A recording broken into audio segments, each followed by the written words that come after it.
Hey, the employment safety net is all gone, baby, but don't panic, don't panic, don't panic. Today, we're going to give you a solid game plan to build something you own so that your boss can't rip that rug from underneath your feet. And you know what? The conversation starts right now, live, mornings in the lab with Keith, John, and friends.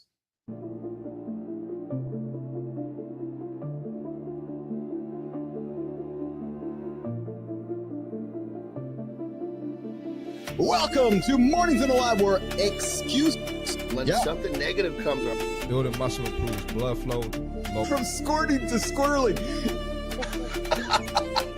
Start small, build up, and expand from there. Be entertained by fun over here. How have I slept? Has my sleep been good?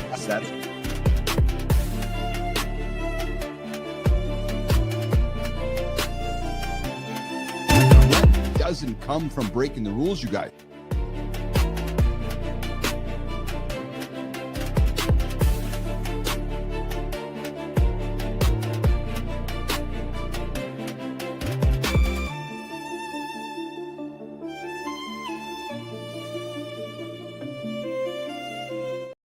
All right. Good morning, X. Good morning, X. Good morning, YouTube. Good morning, you LinkedIn. Hey, good morning, and welcome to Mornings in the Live with Keith, John, and friends, the live morning show where we bring real talk, motivating content, and entertaining conversation.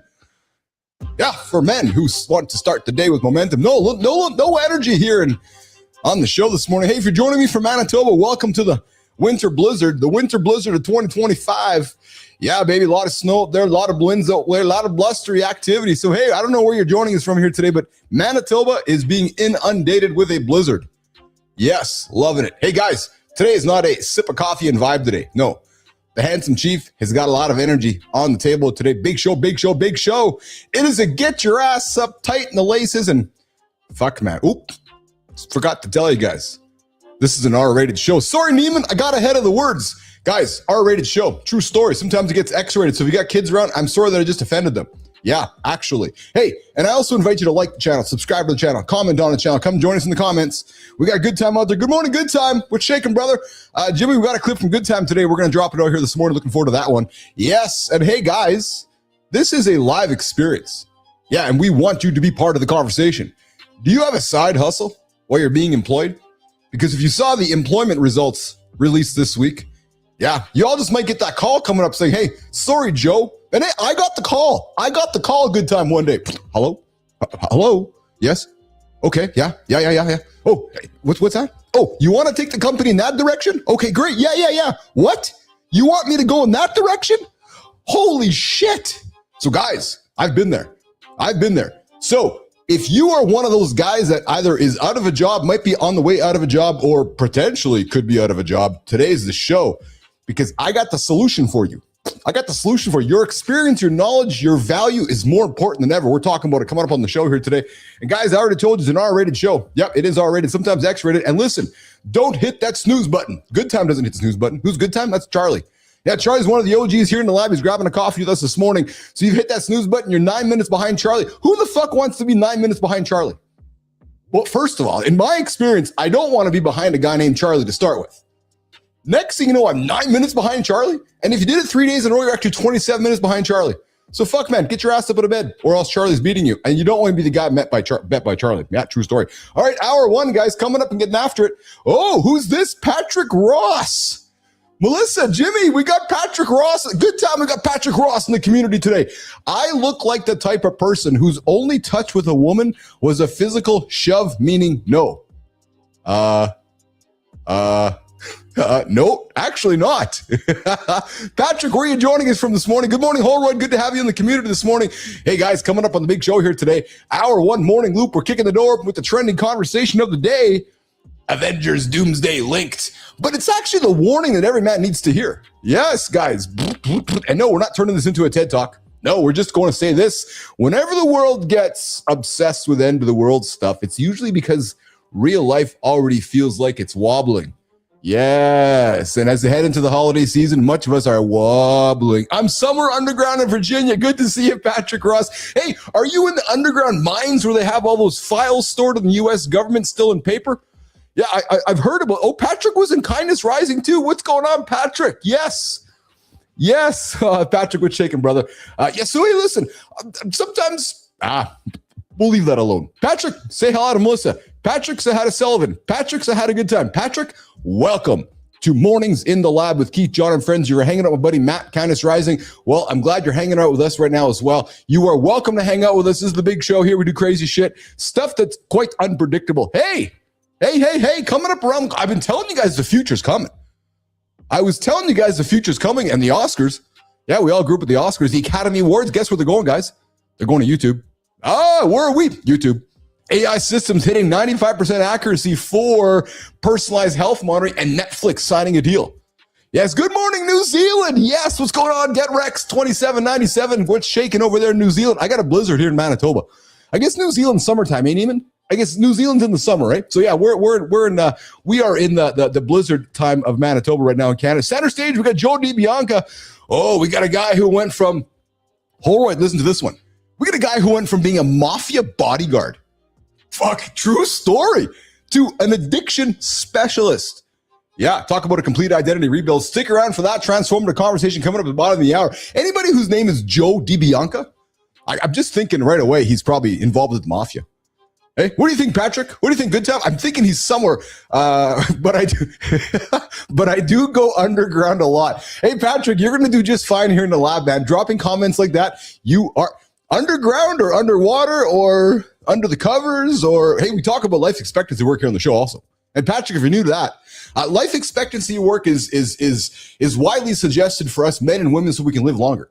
So either you're taking care of your own morning wood, or you're taking care of the honey laying next to you if you both want to live longer. So Patrick, you got to get that life expectancy work in. One of the pillars here on Mornings in the Lab. Yeah, so we've been talking about the mafia, man, to life expectancy work in one sentence. And it's like funny because Cheryl Whitaker, who's joining the network here in a couple months, is like, how do you go from this to this? Well, last week we went from ejaculation to leadership. They just somehow are connected. Yeah, true story. Underground or underwater, Patrick Rose working in waste management. I can only imagine the smells you come home with. Yeah, true story. Center stage, Joe DiBianca coming up. Deep dive. The jobs report shock. You guys, man, safety net is gone. John's never had a real job. He just made all his money himself. So we're going to talk about what you can do. I got a solution for you guys. I got a solution for you.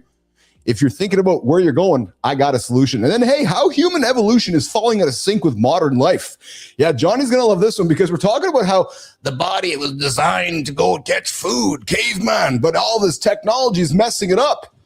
And then did you know today we've got one about a major battery ban. So we're going to get to it. Hey, morning focus. Active listening. Oh, man, this is a good one. I got to tune this one up. Neiman, I got to tune this one up looking at the camera. To all you motherfuckers that think that active listening works, you've all been mistaken. Active listening is a lie. It's a lie. It is the most ridiculous thing we've all been taught, active listening. That's a fucking really... Petro, I know you're tuning in, man. Active listening is a lie. We're talking about at the bottom of the second hour when the phone lines are open. But hey. Community Corner, Maya Reyes is joining us as well. For those of you guys that are new, we're the Community Corner with Maya Reyes. But hey, the old safety net is not coming back the way we remember it. But the good news is you're not stuck because that jobs report isn't just a number. It dropped the message. But hey, let's get after it, guys, because the morning loop, Jimmy, Melissa, Good Time, Patrick. Does Patrick know how this thing goes? Patrick, pay attention because the morning loop starts right now. Good morning. Welcome to the show where reality punches you in the face before your first sip of coffee. Yesterday, a guy tried to order a discreet personal service online. He clicked private, the universe clicked publish. Full press conference. Instant legacy. Yep. That is the new economy. You think you are making a private choice, the internet turns it into a public identity. Same with jobs. You think you bought security. Then the company hits update, and your role disappears. People still talk about pensions like they are real. Meanwhile, layoffs move faster than your brain can process. And the worst part is you find out after the fact, like a bad charge on your card. Surprise, you are not covered. So today is not doom. Today is ownership. If the safety net is cracking, what do you build that cannot be revoked? Platform, skills, community. A room you host, not a room you rent. Jobs report shock. Your safety net is gone. Here is how you build your own. Keith, John, let's dig in.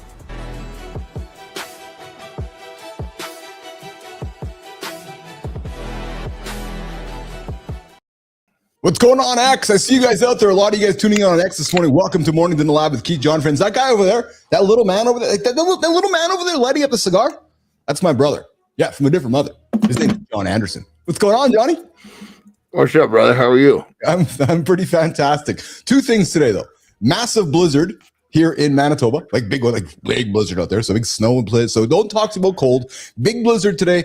And the handsome chief is battling a little bit, maybe of maybe a cold or something. But I'm good because I'm here. I'm having a good time. I got lots of energy today. So some people are sick. They just get all sick. Fuck, man. I got time to be sick. What's going on, Millennium Purge TV? You're joining us this morning. Johnny, the show's fucking hopping today, man. How are you today? Brother, people look at sick as a reason to disengage from it. I agree with you. When you want to do something, you still, I mean, when you got a little sniffle, do you not go to the movies? Exactly. So it's funny. I'm glad you said that. I think when you're sick, you actually have to lean in harder. And don't misunderstand it as rest and recovery, because there's always time for rest and recovery. I'm a big proponent in that. But maybe sometimes sick is just the signal to move forward. So yeah, so I'm not sick. I'm having some fun. It's called a test. That's exactly it. That's exactly it. Millennium Purge joining us this morning on the show. I've been waiting for you guys to go live. That's awesome, dude. I appreciate that. Hey, so how've the last 24 hours in your life been? How's the research going? How's your life been? I'm excited to catch up with you today.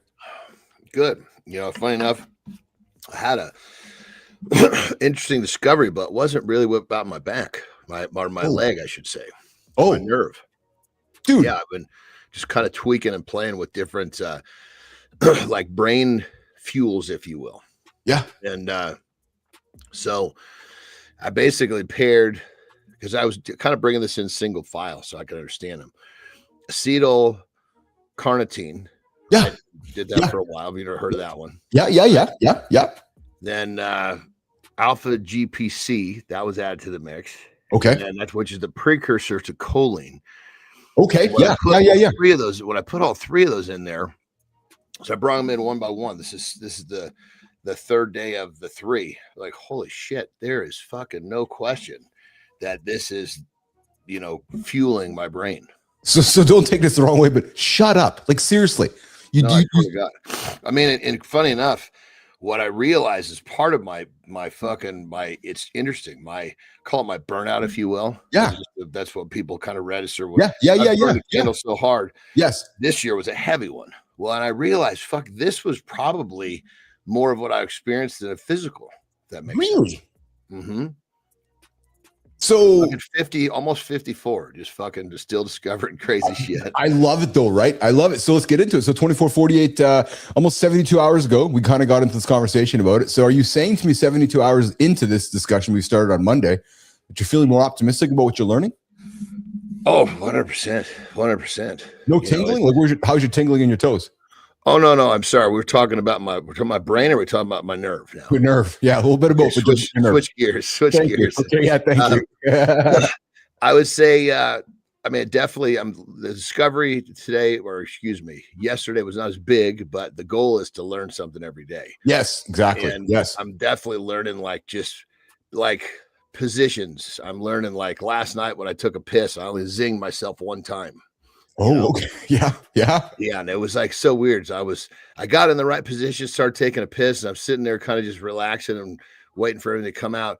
I didn't even realize I shifted back to that leg, because I normally stand on that leg. Yeah. And then when I was done, I shifted back to push you. I'm like, oh fuck. So just little goofy shit like that, but a little progress. And I also realized that I actually had a meeting with a buddy of mine. We've known each other for a long time. He's really fucking good with recovery stuff. So we put together kind of a interesting protocol on how to feed that area in terms of So we're going to start that today. So every day there's going to be some sort of progress, learning, discovery. That's just the nature of how something like this has to be.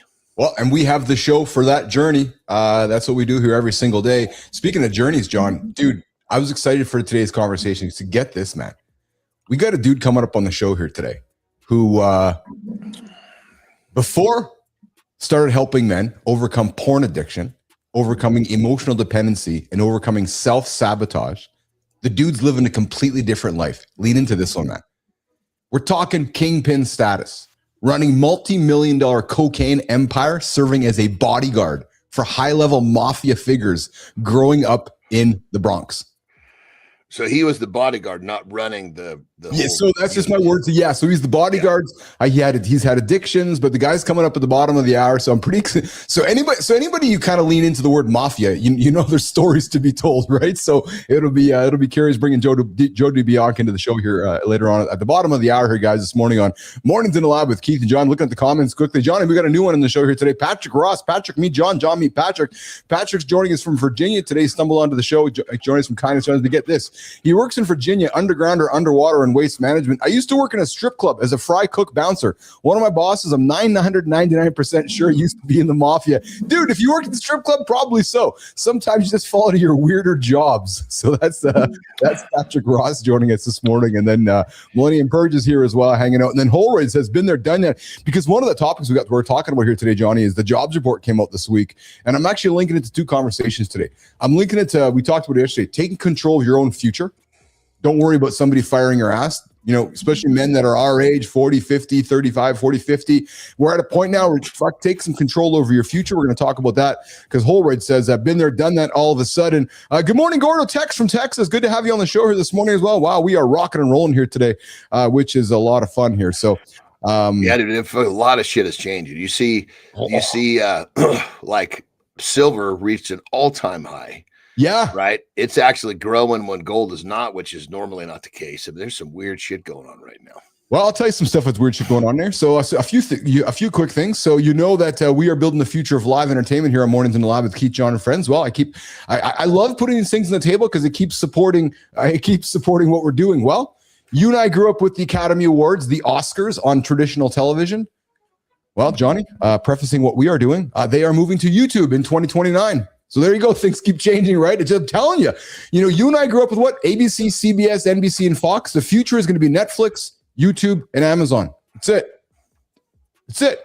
It's just back to the 3 or 4 channels. And they're talking about bundling shit again. It's like all the stuff we ran away from cable, it's all coming back again. So 2029, Oscars are leaving for YouTube. And then we run away from bell-bottom jeans and we run back to them. Yeah, Same that's fucking exactly. thing. That's man. That's exactly. It's called the life cycle, baby. Yes, that's exactly. It's exactly. And then I gotta keep leaning into this, brother. Netflix, and I'm only putting on the table to keep patting ourselves in the back, if I could be honest. So Netflix has signed a deal with Dave Portnoy's Barstool Sports to take his stuff off of YouTube and put it on. To take his stuff off YouTube and put it onto Netflix. So what did I just say? YouTube and Netflix colliding together, right? So Barstool Sports would start out as kind of just whatever is now turning into a big platform. So the same direction we are heading, I'm telling you, man, it's clear as day to me based on these 2 announcements yesterday.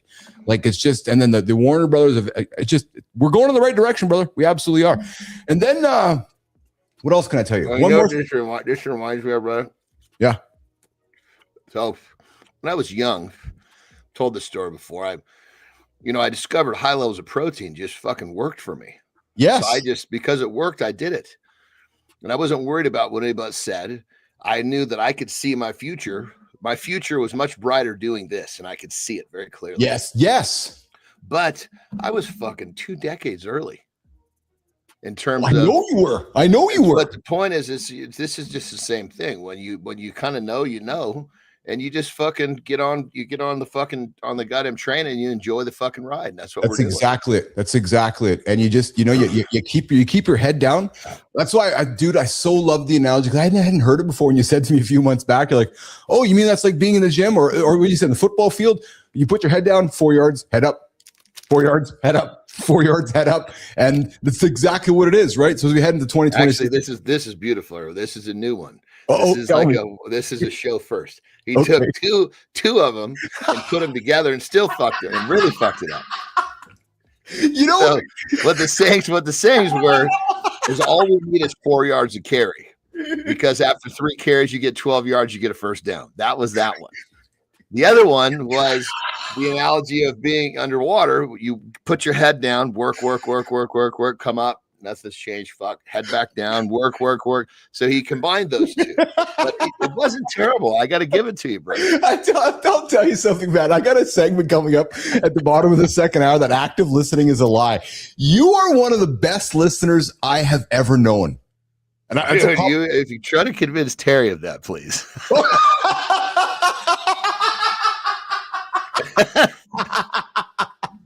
Well, you pick up on, because so we were all taught to active listen, to parrot and mirror people and all that kind of shit, and it doesn't work. But yet, because we talk so much, you pick up on these little things. That's a good listener. When you can pick up on little things and pull them to the table, that is a good listener, man. I find that pretty funny.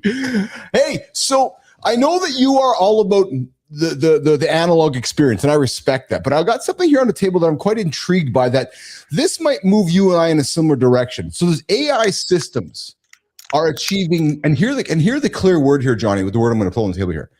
So there's in the healthcare space, and I'm quite intrigued by this, I got to be honest with you. So there's AI systems now that are achieving 95% accuracy for personalized health monitoring. I think Sterling and Preston got an open for this. Let's just run this and have a talk about it, boys. 95% accuracy is a headline, but the real win is fewer false alarms, because trust is what people follow. Most wearables treat you like an average human. This system tries to learn you're normal, so alerts mean something. If it works, your watch stops nagging and starts coaching.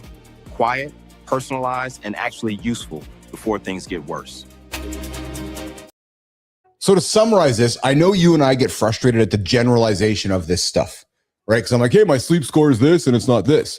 But some researchers, John, have built a platform that takes all the different metrics that we now can start wearing, right? So Oura rings, watches, measuring your shit in the toilet, like measuring all the different things our body can pull together, right? Because let's face it, there's more and more ways that we're able to measure our body. And I know you're like, don't get distracted in the noise, and I hear you. But I got to be honest, I'm intrigued by, for example, you have a car, right? You got a car, it's got a lot of different systems operating on it, right? You don't want general advice. You want specific advice to fix your car. If this can help us, then I think there's value in this, which takes all of our data, because we can't run away from it. There's data there, Johnny, and we want to lean into it. And I'm with you that it's not about getting caught up in the signal and the noise. I'm not saying that. I'm just saying that there's something to be said for if they can take all my data into one and give me a big view of my body, I'm intrigued by that. Yeah, and if you can use the information properly, yes, and not get confused by it or get distracted, this is fucking great. It's just that's where the problem is that most people don't have that ability, because they're going to look at these things and they're going to, oh my goodness, I need to understand this. No, you need to understand not hitting the snooze. Yes, that's exactly it. Yeah. So I thought that was interesting, because what I'm hoping it does as time goes on is that we're not leaning into my Oura ring or my Apple Watch said this, which means now that I have this, but yet there's 8 other variables that we haven't taken into account. Right. So, and that to me is where I know you and I both get frustrated, because it is admittedly all very generic advice right now. They take the watch and they measure it to the average population, and it's the lowest common denominator. That's how it works. So personally, it's crazy on that level. Yeah. So very common. Yeah. Clients come to me, we get them cooking, and like, man, I was feeling great a week ago. Now I'm just fucking wiped out. And I'm like, okay, are you following what I gave you? Check. Yeah. Yes. Yeah. Second question is, okay, did you get saddled with some major stress? We're not talking a little anxiety. We're talking about big news. Yes. No. Check. Okay. Yes. Or if they say yes, then perfect. I can say, okay, then now talking about your sleep. All leads back to sleep.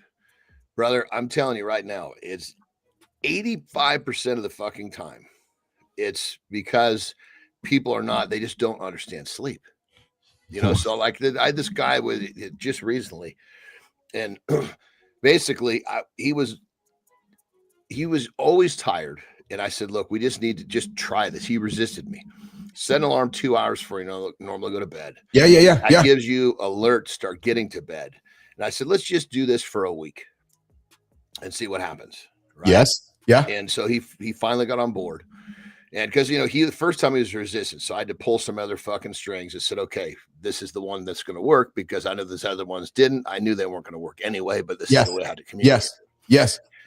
So about 5th night in, he's like, the next day he goes, I woke up before my alarm. Goes, okay.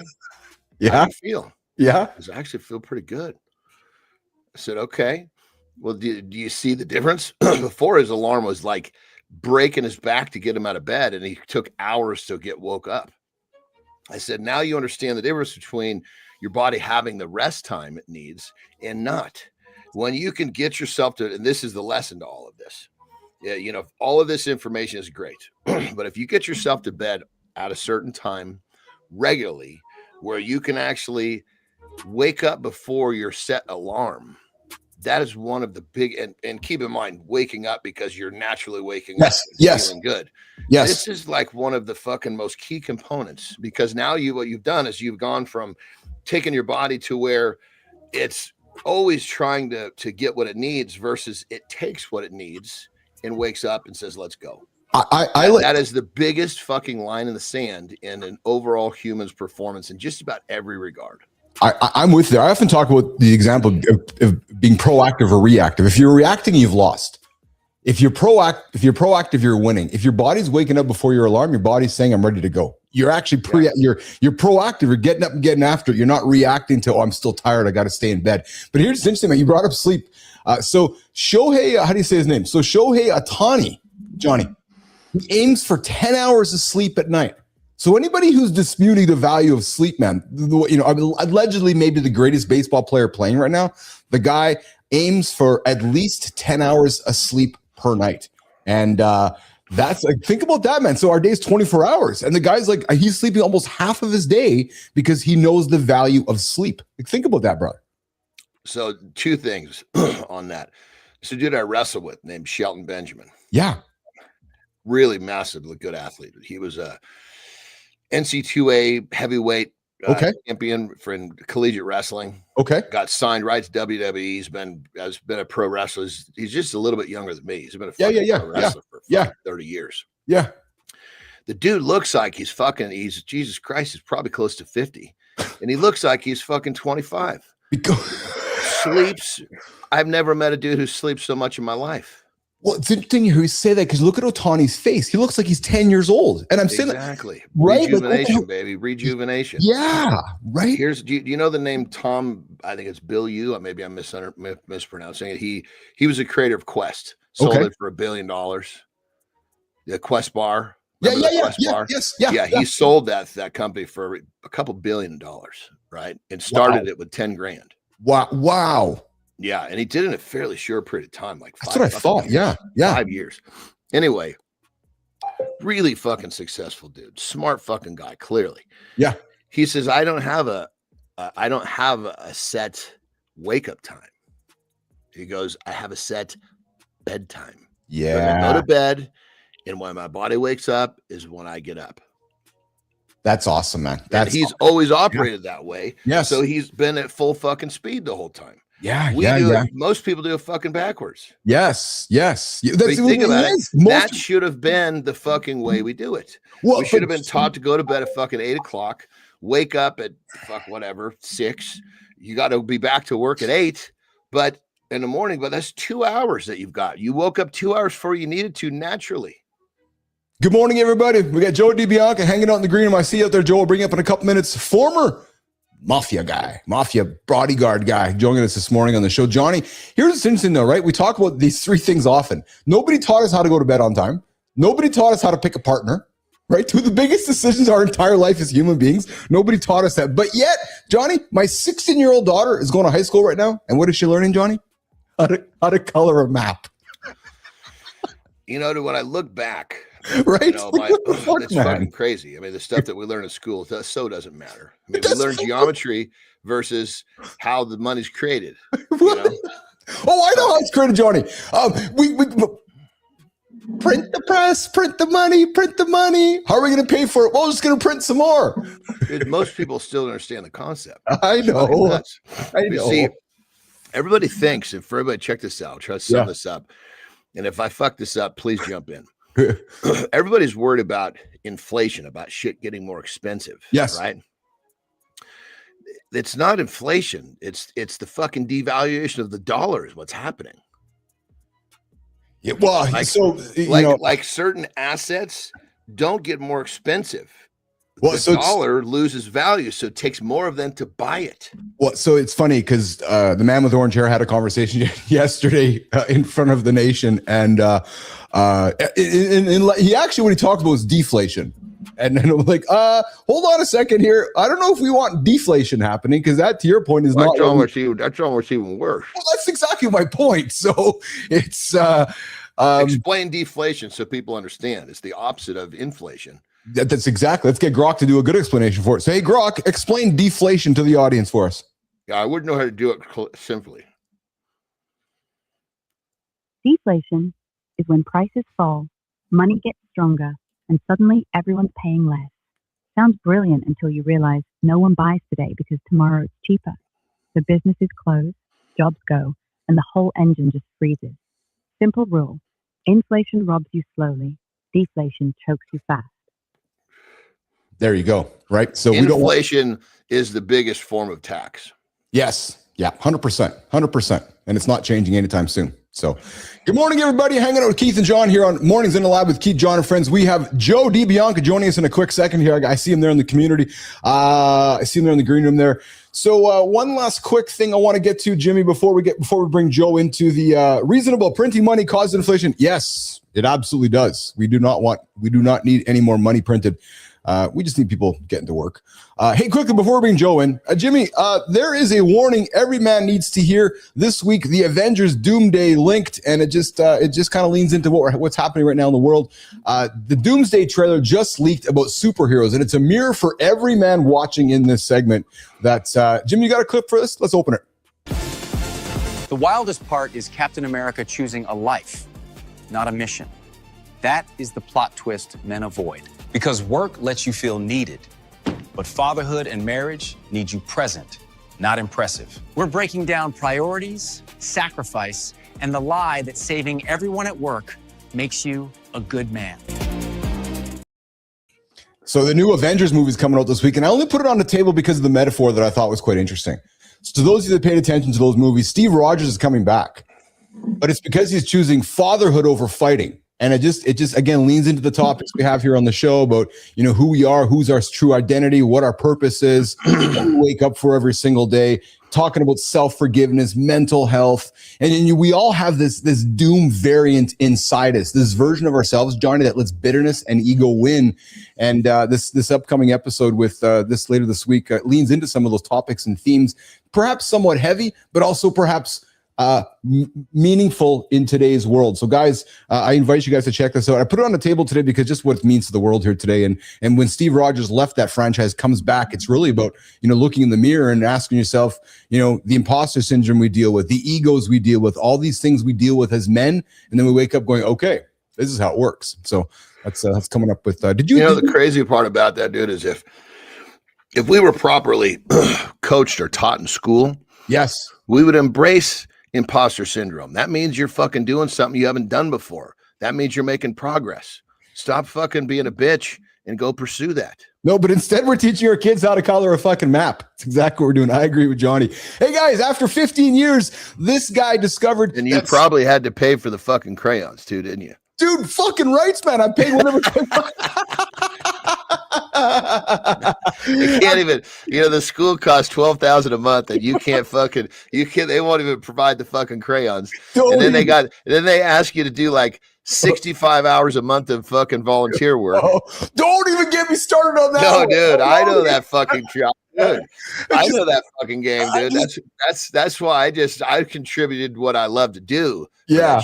I just cut the check. All right. After 15 years, this guy discovered that staying sober can become its own addiction. Yes. This man was once a mafia bodyguard. He's here to share why most of us are addicted to things we don't even realize. Does this sound familiar? You wake up determined and tell yourself, that's it. I'm done. Done with the booze, the porn, with whatever numbs you out and keeps you up past midnight. But the second you're alone, you fall back into the loop. Self-sabotaging behavior, regret, and that quiet self-loathing. And if it's not those exact things, it is something else. Scrolling, rage, work, isolation, anything to shut it off. But what you're experiencing isn't weakness. You're stuck in a pattern that activates with triggers you're not aware of yet.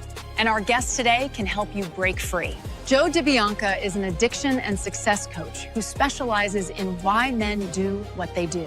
He grew up in a world that mirrors a Bronx Tale, where respect was currency and choices came with consequences.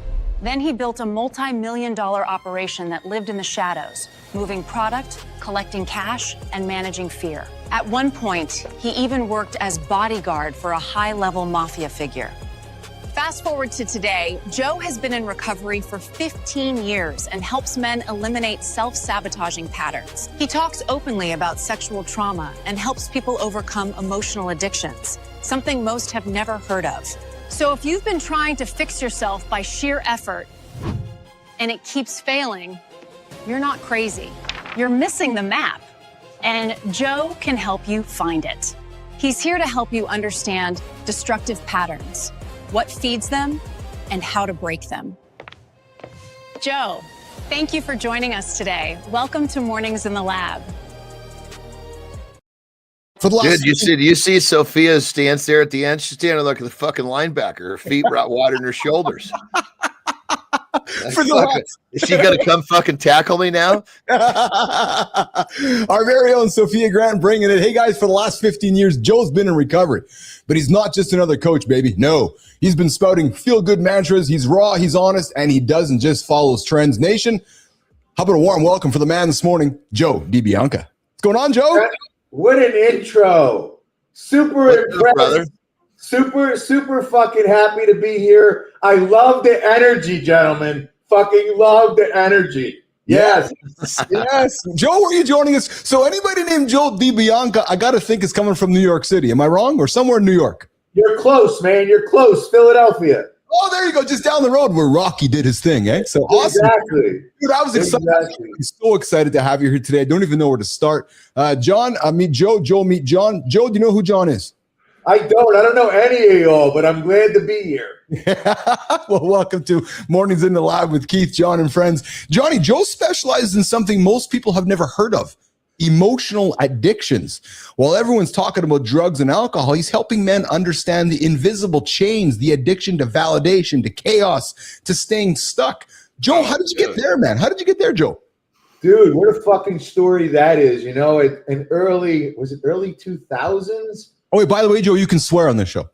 Oh. That's what makes it so fucking great, man. I'm comfortable here. We can be real. We can be raw. There's nothing hidden. That's why I'm here. I love it. Go on, brother. Go on. At one point I was stuck, and I didn't know why I was stuck. I've been an entrepreneur my whole life, and I joined this network marketing company, this MLM, and I spent 2.5 years there. I made no money. By the way, I love the industry. I was very successful in the industry a few years later. Rewinding the tapes, I didn't know why I wasn't successful in this company. So a friend of mine invited me to this outside event to hear this guy speak. And when I walked into the room, he was talking about trauma. He was talking about self-sabotage. He was talking about entrepreneurship. And I said to myself at the time, I'm going to hire this fucking guy. He's going to be my friend, and he is going to invite me to his home. In my head, I said this to myself. Oh. And sure enough, I hire this fucking guy. We become best friends really fast. I begin traveling the country with him. 52 times a year, he spoke around the country. So I begin to travel with him, and then back and forth to his home in Northern California, where I spent 7 years with this guy, sitting on his floor on the weekends, listening to all of his private conversations between him and his clients. No one ever knew. No one ever knew. So technically, I did all my clinical PhD work up front without going to fucking college. Dude, John. That sounds like a perfia mafia fast track to get where you want to go, brother. Something like that. What I love about this, brother, I love what you said. There's a phrase that you said, and I talk about it. It's fucking self-sabotage, man. We sabotage ourselves. Yeah. We don't even fucking know we're doing it. You know, it's like, you know, we're used to being, 90 degrees, right? And then when we start kicking ass and we get our temperature up to say 100, 102, that's not familiar. So we find our way back to fucking 90.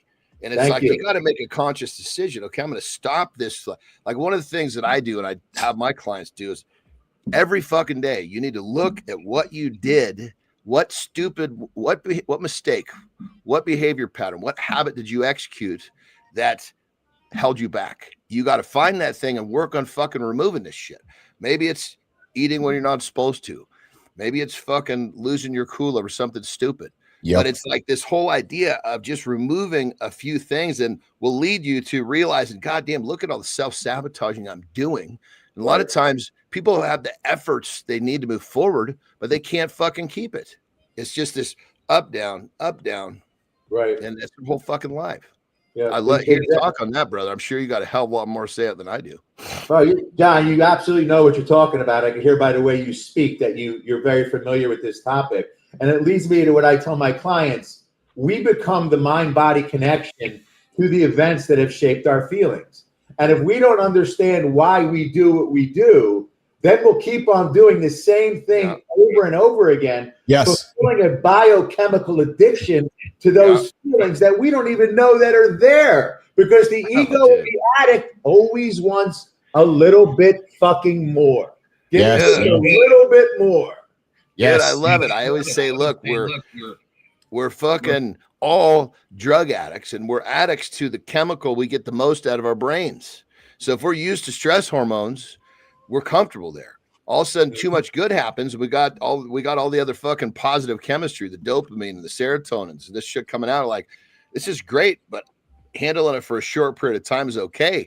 The brain goes, I want my normal fix. And then you do something to fuck yourself up. You get back to, that was me, man. My best friend when I was young, he said, look, I don't know if you understand this about yourself. He was a wise fucking dude. We were probably 20.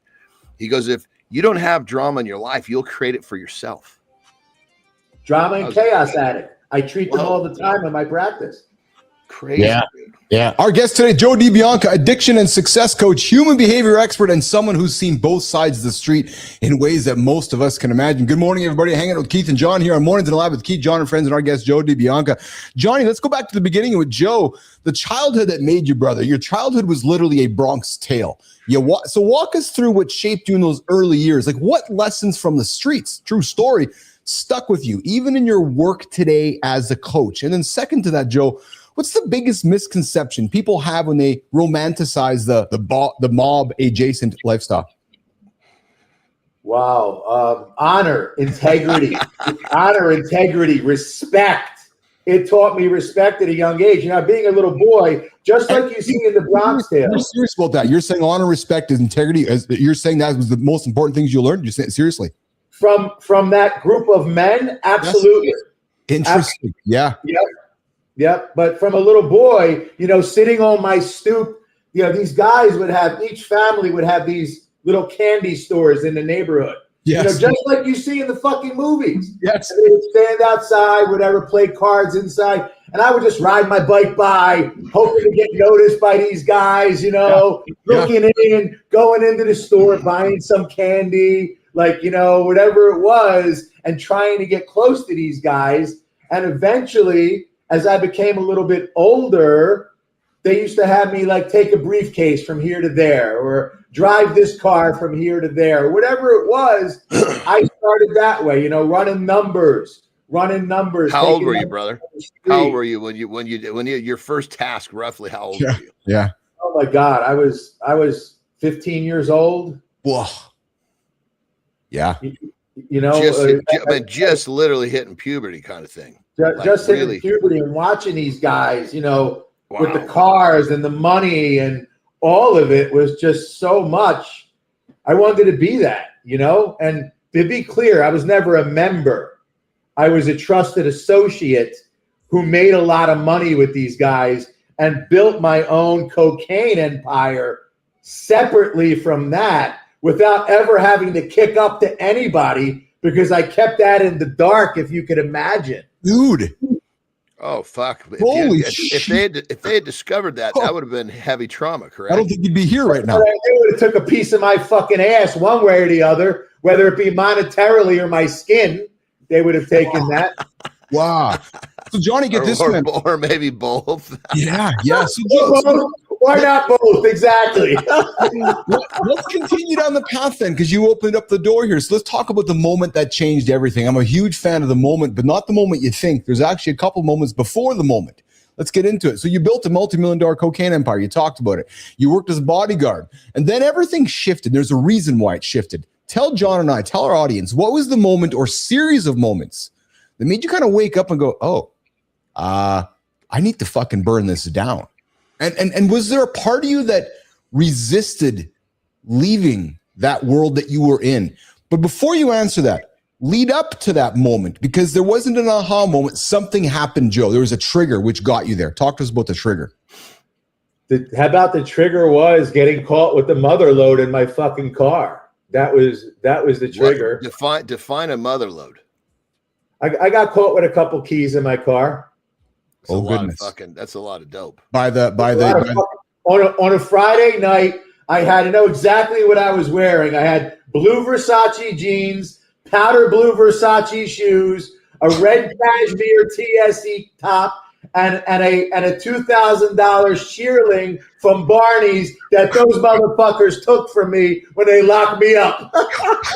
Dude, if you got a $10,000 outfit on, they're gonna fucking look at you. For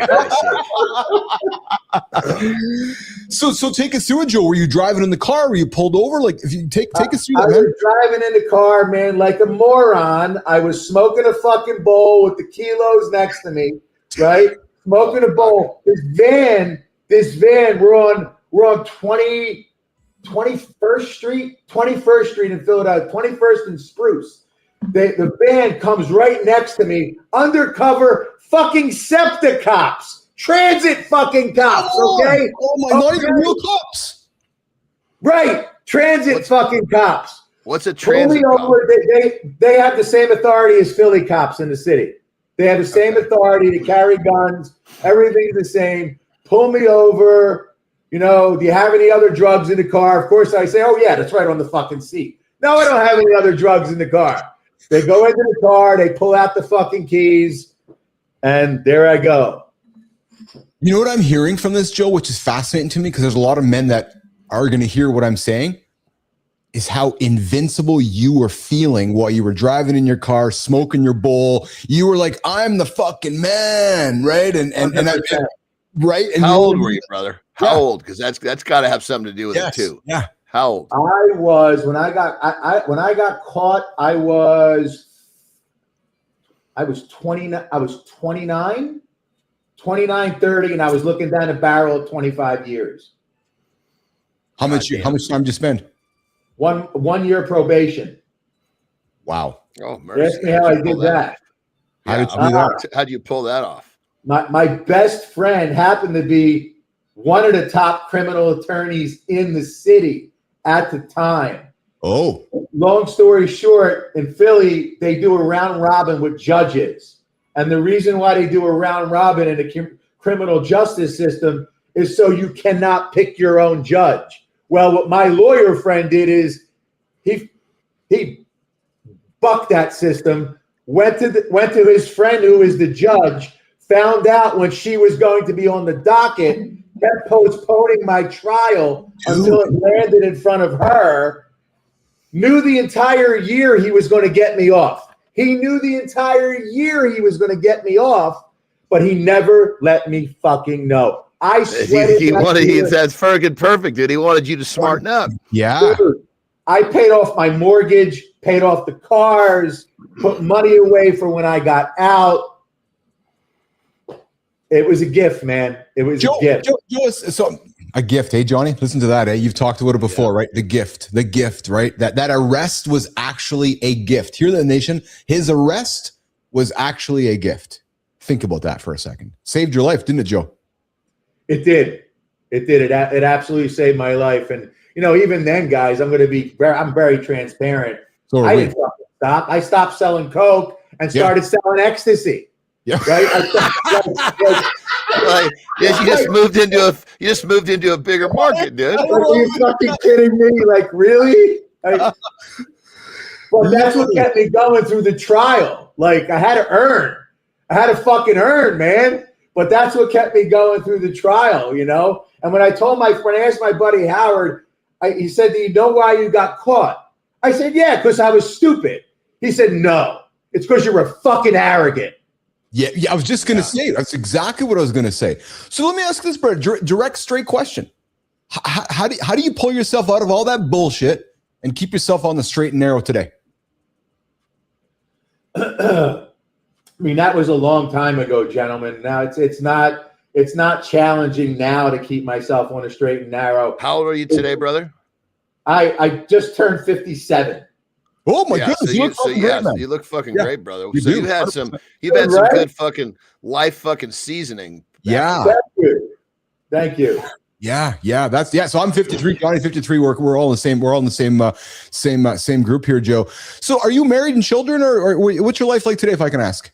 I am currently married to my wife Alicia, who is 20 years younger than me. Yeah. I have a child with my first wife Kelly of 22 years. My daughter Elle is about 22 now. She lives in Philadelphia. I live in South Carolina with my new wife Alicia. Congratulations! Thanks for sharing that, man. Thanks for sharing that. When you share your life with your family and your kids, how do you talk about the past with them, Joe? My daughter witnessed some of it. She witnessed the guys coming in my house, me sending her upstairs. She never really saw anything, but she saw significant people come in my house all the time. My current wife knows all the stories and says I should write a book because of, everything that I have to say and all the experiences that I've lived. So then let me ask you this. Who's the man? So let's get into this, John, with Joe. Who's the man behind the coach? You spent the last 20 minutes, giving us some of the highlights, some of the big headlines, the crazy shit from the past. But let's bring you here today. When you're not helping men break their addictions and self-sabotage patterns, who is Joe DiBianca? What do you do for fun? What keeps you grounded? I love your energy. I love your attitude. But there's something about you that is grounded in reality. And who is Joe DiBianca today? Joe DiBianca is someone who does what he loves at this point. I've been in and out of the restaurant business since I was 17 years old. Yeah. It's always been a passion. It's always been a love. And I took a position in a restaurant as a maitre d', which has always been a dream of mine, to be in charge of the whole dining room. But more like I bring a whole gangster flair to that, because I buy drinks for people. I'm buying dessert at the bar. I'm in the restaurant business for fun at this point in my career. I love to dine out. I love to train. I love to spend time with my wife. Love to go to the beach every single day, rain or shine. We're at the beach, baby. We're looking at the water. We're connecting that. We're getting that juju from the beach. Something about the water, brother. I understand that, man. I've been on I've been on the water my whole life, man. Once the first time I lived by the water, I never moved away. And I moved to the water first when I was 11. Yeah. So I've been literally every time, even like the first house, it was a condo. I wouldn't fucking buy it unless there was a creek behind it. I get that. Hanging out with Joe and John and Keith this morning. I'm Mornings in Live with Keith, John, and friends. Joe, I want to do a time check. We had you for 30, but I got to be honest with you, brother. I would love to have a little more time with you. Do you have some time? I want fucking more, man. Let's give me more. Let's do it. All right. So then let me put this on the table. So one of our wonderful loyal community members, listeners, joins all the time. Charlie, good time from Connecticut, dropped a video yesterday for me, which really moved me, and I think it really will lean into the emotional. The emotional addictions that you help men with. So I want us all to watch this video. It's a man being very vulnerable, and then I want you to I'd love to hear your comment on how his wife responds to this. Jimmy, Melissa, let's run this video for us quickly. I came out to check on you. Huh? What are you doing? Thought you were working. I'm looking at this. What is it? It's wire. It's a spool of wire. And I'm almost out of it. Can you see the spool of wire? Mm-hmm. I'm almost out of it. Okay. And I've had this spool of wire for like 40 years. I bought it like this it's not a piece of a long time ago, but it's like 40 years of my life is in the wire that's gone. Does that make sense? This is what's left. Does that make I'm sense? sorry to hear that, and I'm sad for you, but you're wearing your Jets hat, and I'm a little concerned right now that you're wearing your Jets hat. I thought that's why you were crying. Okay, I'm done. What the fuck? Yeah. So, Joe, when you see that, exactly, Johnny. Joe, you see that and you talk to men that come to you for challenges. And when you see, is that relatable to you, Joe, with some of the men that come to you? Wife's tuning them out. Wife's not listening. Emotionally disconnected. Did you relate to when you saw that video, Joe? Yeah, she's completely disconnected, and puts the guy in a position to validate, justify, and explain himself. Yes. Right there. Yes. Yes. Well, you can see the way he's explaining. He knows that he's going to have a hard time getting through to her. Yes. I felt really uncomfortable watching that. When I watched it yesterday, I felt really uncomfortable. Yeah, she doesn't listen to him. She doesn't listen to him. I mean, she doesn't words see at him. best. Yeah. I was going to say, she doesn't feel that energy that he's given off over that thing. She has no clue. So, Joe, I don't want to make this about a he or a she, not a versus, but I want to talk about a solution. So when you see that, Joe, when we're talking with a wife or a partner or a girlfriend and maybe coaching somebody for a man who's going through that, what would you say, Joe? I mean, what I would, there's definitely a communication problem there. Communication has broken down between the two of them. Yes. And he's really beat down and has no energy left to really try to bring this to her again. Am I right, John? Are you feeling that? Yeah. I mean, I was thinking if I had to say something to him right there, the wife is almost too fucking gone to deal with right now. I said, dude, you need to focus on you.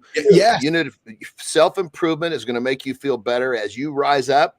Hopefully she'll come along. If she doesn't, maybe she's not someone you're supposed to be surrounded with. Yes. Yep. Exactly. Good morning. Do you agree with that, brother? Do you agree with what I would say? Absolutely, because she's checked out. He's checked out. It's time for him to focus on him, because there's no way for her to come around unless he first takes the reins and grabs his balls and steps the fuck up and figures out what's going on. Yeah. 100%, brother. Is it fucking crazy how it's missed that people need to focus on themselves first, because when they're better, everything around them will get better. Yes. And John, this brings me back. I had the privilege of coaching with a company called Marriage Mastery, and they dealt with men who experienced infidelity with their wives. And from that it was just an eye-opening experience for me, because as I'm seeing it taught me all the holes that happen in a relationship. And at the time, I had some fucking holes in mine too, guys. I wasn't perfect, right? I'm not fucking perfect. We're all work in progress. But as I started to see all the holes and learn about relationships, and then called my wife and said, oh my God, I didn't realize it. I've been doing this, and this, and this. And when I started to step up and change, then my wife began to step up and change. Exactly what you said, John. Yeah. And, with Joe, John, and Keith this morning on Mornings in Alive with Keith, John, and friends. Here's what we're going to do, guys. We're going to do a lifestyle tip, Johnny. We're going to do reset hour 2. And then we're going to come back with Joe, and we're going to dig into porn addiction, because Joe, you talk about porn addiction specifically. So we're going to do that. So Jimmy, let's do a reset with John, myself. Joe, take a couple minutes if I go for a piss. We're going to come back and get after in about 2-3 minutes. Okay, let's do it, guys.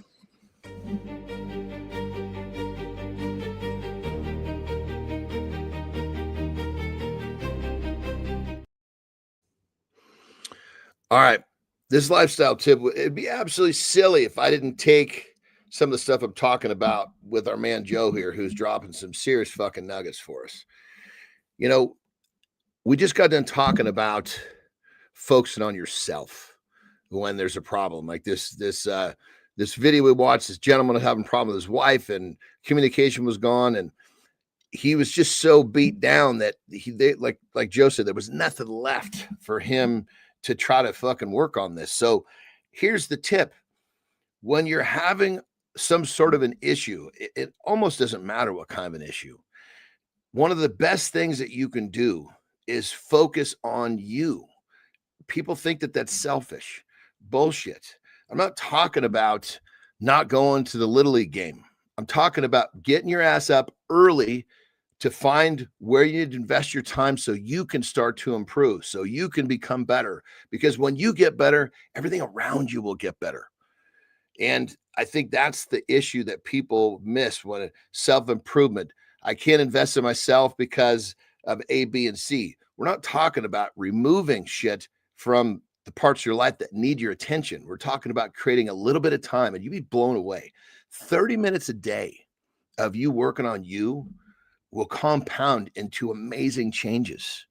And in so many cases, when you get better, when you start leveling up, the people around you will follow. And unfortunately, if they don't, maybe they're just not meant to be in your life. And I'm not talking about, okay, my wife is not following me. I've been doing self-improvement for 2 fucking weeks. She's not following me. I better get a divorce. Cut that shit out. You change your lifestyle, you get better, and you watch what happens. But just remember, when you've got an issue, focusing on you should be your first stop. The second thing, just remember, is it doesn't fucking happen overnight. Start the journey, enjoy the ride, and level up your life. Rock and roll.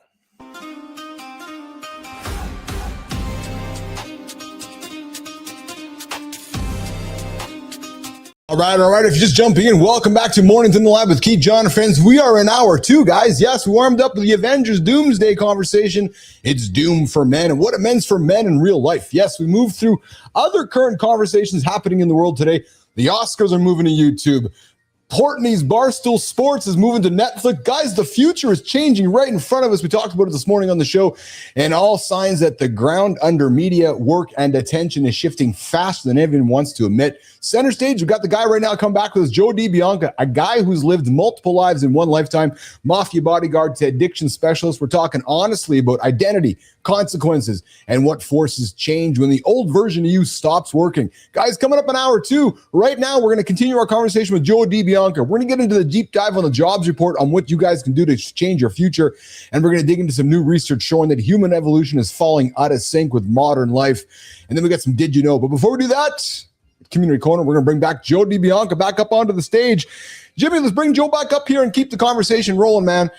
Joe, so you treat porn addiction specifically, and let's talk about why this is such a massive topic in 2025, and the challenges you're seeing, and what's really driving this epidemic, and what are most guys getting completely wrong about how to break free from porn addiction. Joe DiBianca. Oh, you're muted, bud.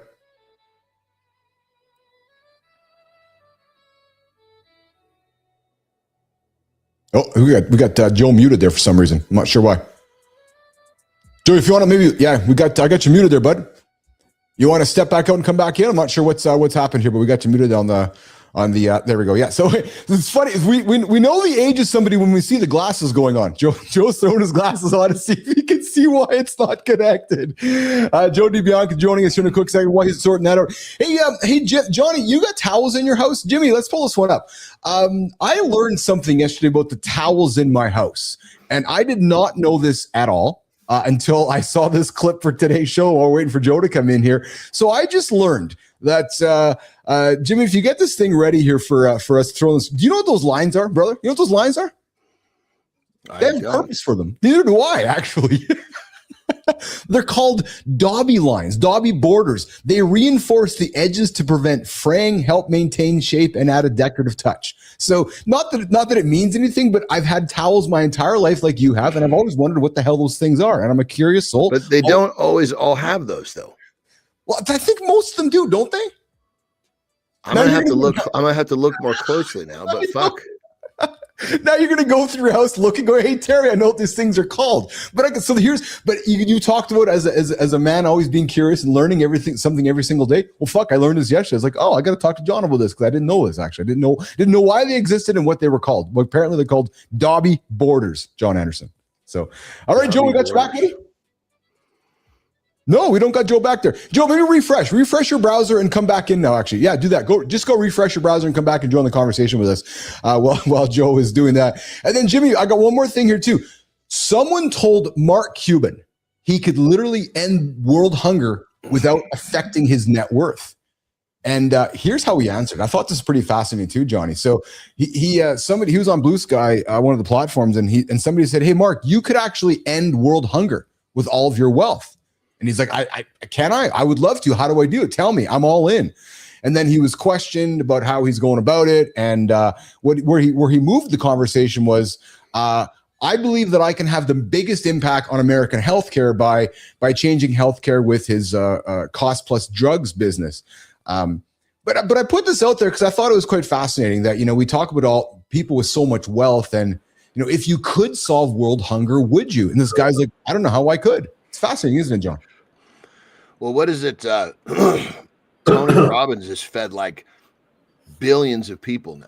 Is that right? Is that right? Yeah, because he told a story about how he was hungry as a kid. Yeah. And yes. I won't go into the whole details of the whole thing, but then he decided he wanted to start feeding people, and it's every year has gotten more and more. Now I think he does it every year. I think he's up to, well, I don't know the numbers, but it's a shitload. Yeah, interesting. We got DiBianca back on stage here. He put his glasses down and figured out his connection. Yo, let's get into porn addiction, man. So, with a click. So, listen, the three of us woke up going to I'm thinking the uncle's bathrooms, the neighbor's bathrooms, the hustler, the Playboy, the Pantos, all over the place, going into the back rooms. I go to my grandpa's house, Joe, in my grandpa's basement. The wall's plastered with naked women, right? We live in a world. You're fucking kidding me. Still? Well, not still, but back, yeah. Johnny, if you come to Winnipeg, I'll take you to my dad's garage. Love my dad. But my dad's garage, John, it's like you're walking back into 1980 with some of the pictures. Your dad's garage? Garage, yes, John, garage. What are we talking about? Joe, do you know what a garage is? Yeah, garage. Yeah, garage. Yep, right. Jesus Christ. All you fuckers with these accents, man. Jesus Christ. So, Joe, why talk about porn addiction, man? It's a massive problem today. We've had other guests on our show talking about it. I'm going to make an assumption that you're teaching it because you had some challenges with it yourself. How did you get over it? Talk about it, Joe. Huge addiction, man. I'll go way back. I know where it started because I did the work. Between the ages of 9 and 12, when I was a little boy, I was sexually violated by a guy in a neighborhood in every single way that you can possibly imagine for 4 years. Oh, shit. I'm sorry. To hear about that, brother. Yeah, that's all. Thank you. But I've done the work. Done the hard work. Probably turned out to be a fucking blessing, dude. What was once the greatest trauma in my life turned out to be the greatest blessing in my life, John. And here's why. Because when I get someone who's been through rape or sexual molestation, I can say to them something that no one can say. I know how you feel. Oh, that's Joe. what God gave me. That's what God gave me. 5 words. Yep. I know how you feel. That opens the fucking floodgates for them. Yep. So I believe that my addiction started there, but I also came from a very sexually open family where my dad and I were discussing my conquest from the night before at the breakfast table. It was that kind of conversation. I had that kind of thing. I had that one, but I wasn't. None of the neighborhood kids put a hand on me, but I had the same thing with the like the game planning. Yeah. So I believe that's where it started, guys. And the sexual addiction just grew from there. Back in the 80s and 90s in Philly, the underground sex scene, like most cities, was just super rampant and super active. I don't know if you guys know anything about that. Yeah, but there's a huge underground sex scene in most metropolitan cities. And I was really involved in that, heavily involved in that. Joe, you're going to be honest, man. Your courage gives me chills. How do you have that courage to just step up to the counter today, 57 years old, and just talk about it so openly? Gen Xer, man. I have nothing to hide, and also people are looking to me for this. I don't feel anyone is speaking out like me and can be so vulnerable. And I have this life experience behind me, man. And I just want to share it. I want to share it and help other men. Look, you can look at me and see what I've been through. You can do it too. Yeah. You can do it too. Yeah. That's the same foundation my coaching is built on. Just obviously different issues, which turned into to blessings. You know. Yeah. Yeah. I mean, on that level, brother, what you're saying, I can't say that I can't tell one of my clients I understand like you can, but I had a lady come through years ago, and it was basically about mental trauma, and we got into it, and it took a little while, but I kind of convinced her that this was given to her so she could serve a purpose. And that made sense to her because, you know, there's different things you say in different languages resonate with people. You got to find what opens that door, you know. And now she writes children's books about this stuff. Amazing. And she's like, this is my fucking calling. Yeah, amazing. Hanging out, Joe DiBianca, Keith and John here this morning on Mornings in the Lab with Keith, John, and friends. I got the deep dive topic about men taking control of their lives, and I want to put that on the table in a quick second here while I got my team prepping that. But Joe, I want to talk about addiction to recovery. So you've talked about being addicted to not being addicted. And dude, I got to be honest, that's fucking kind of wild, actually. Yeah, that's cool. I like it. Yeah, it is. I like that. So can you give us a real world of, like, what does that look like in real life? And how does someone become obsessed with their own sobriety in an unhealthy way? Before you answer that, because I kind of think it's how the way that John talks, which is that, you know, being an addict has powers if you can turn it into a positive. And I feel like you're maybe saying the same thing, being addicted to not being addicted. Joe DiBianca. Allow me to explain that for you. It is being addicted to not being addicted is when you're an addict, when you're currently an addict, you know, and I've done this hundreds of times. You stay up all fucking night doing whatever it is, snort and blow. And the next day it's like, you know what? I'm fucking done with this. I'm not doing this anymore. I am finished with this. And you throw out the fucking Coke, right? Like I threw out this little bag of fucking Coke. I had 2 keys in the basement, right? But I'm throwing out this little fucking bag of Coke in the toilet, making a statement, right? So that's the repetitive cycle of the addiction to not being addicted, because in that moment, I'm feeling I'm never going to do it again. In that moment, I'm feeling. So it's the addiction, that dopamine, that all those, you know, that chemical cocktail that you're creating for yourself that creates this positivity. And now what you just did last night doesn't matter because all of a sudden you're sober again. You know, that's the addiction to being addicted, to not being addicted. Johnny. Yeah, no, I basically, I would say, you know, if you have an addictive behavior and you learn how to connect that behavior pattern to constructive shit in your life, you can have whatever the fuck you want. Yes. Good point, John. Yes. Absolutely. Yes. Yeah. Speaking about having everything, that is me 100%, brother. I mean, my first addiction was sugar when I was a little boy. You know, that's where most of my self-sabotage came from, because I was basically running to sugar so I could eat myself sick, which would then take my brain away from all the fucking bullshit that I was dealing with, right? And then at that point, I just learned that, you know, this self-loathing behavior pattern set me free for a moment. And it went from fucking sugar to the list goes on, to pain pills to fucking blah, blah, blah. Yeah. Yeah. Good morning, self-confidence. You're hanging out with Keith, John, and Joe this morning on Mornings in the Lab with Keith, John, and friends. Joe, you are a man who's taken control of your own life. John's never had a job. He's always controlled his own life. I, for the most part, have done the same. You have been one who has had to take control and own it. Well, and here's where I'm going with this. We're going to run a little open and we're going to have a conversation around this. The November job report just dropped here last week, and unemployment might be at an all-time high. And there's a lot of men that are our age, Joe, 35, 40, 45, 50, 55, going, holy fuck, so now what?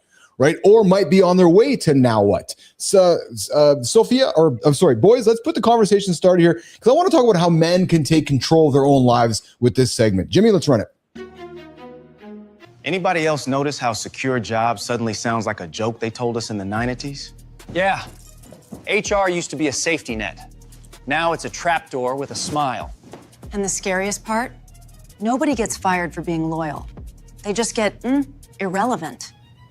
That's the moment right there, when you realize the system isn't broken. It's done with you. So the question isn't, how do I survive this job? It's what do I own when this job disappears? Because when things get shaky, the people who win aren't waiting for rescue. They already built the room. That's what this is really about. If your safety net vanished tomorrow, what do you own? John, Keith, let's dig into it.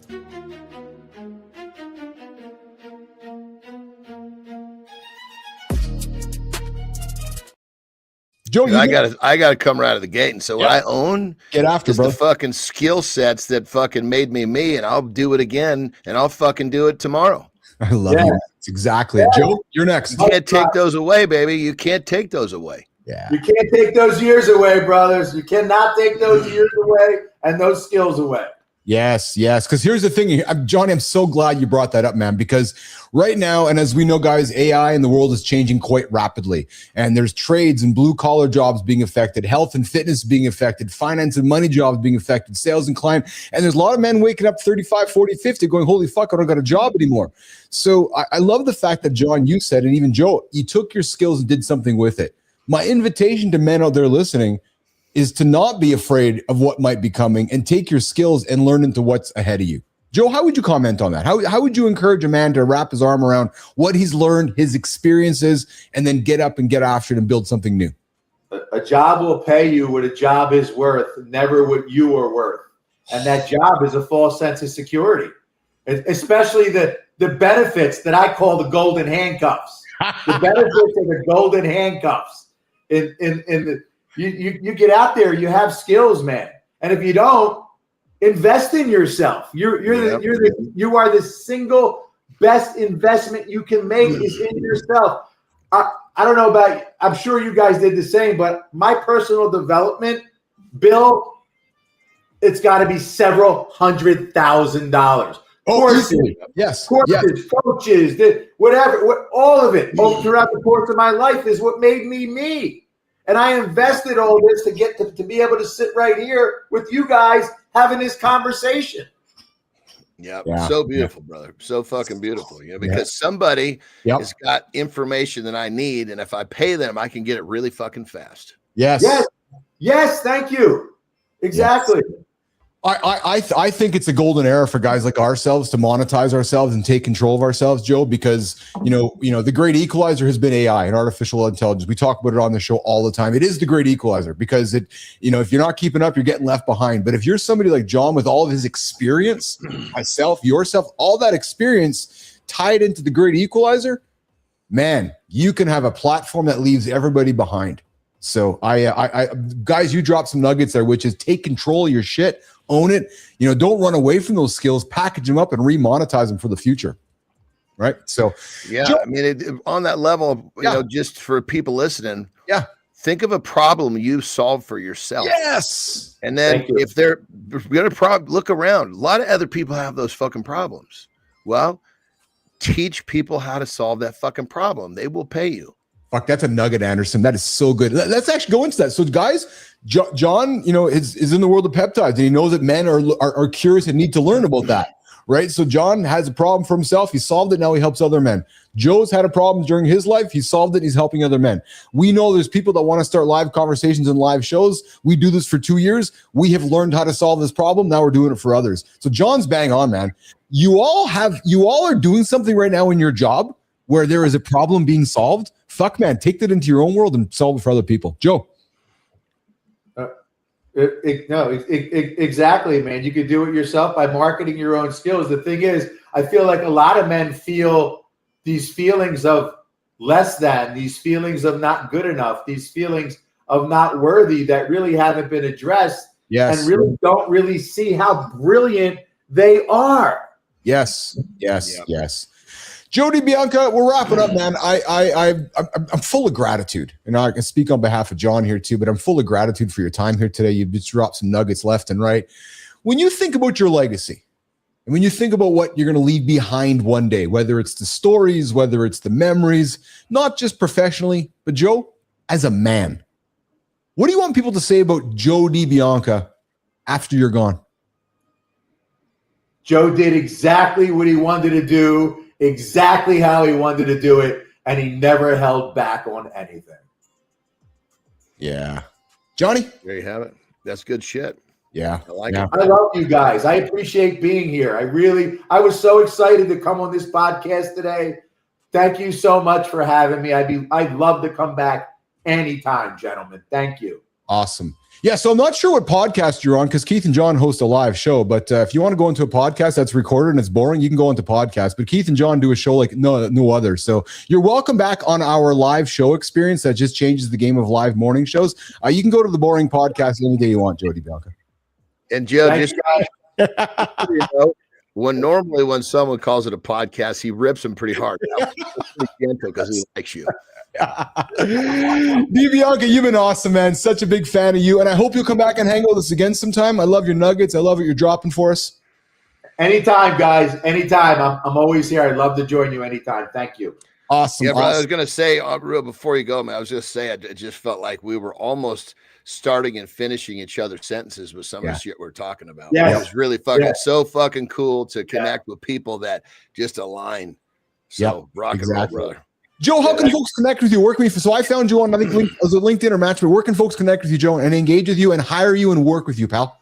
LinkedIn, Facebook, Joe DiBianca on Facebook, my name. I'm a public figure like you all are. I'll come right up on Instagram, on TikTok, on all the social media platforms. Awesome. And Joe, before you go, we got an awesome community here that just since you said that, I know you're going to get a lot of people on LinkedIn grabbing you. So I invite you to meet John Petrocelli. He's our resident bullshit professor. He's down from the Carolinas. He joins the show every Friday. He's an awesome dude, man. You're going to get a connection from, I'm sure, John. Matt Roof from Kindness Rising. You got Charlie Goodtime. You got Adam Holward. You got a lot of awesome people in this community that are really engaged with you. So thanks, Joe, for hanging out with us today, okay?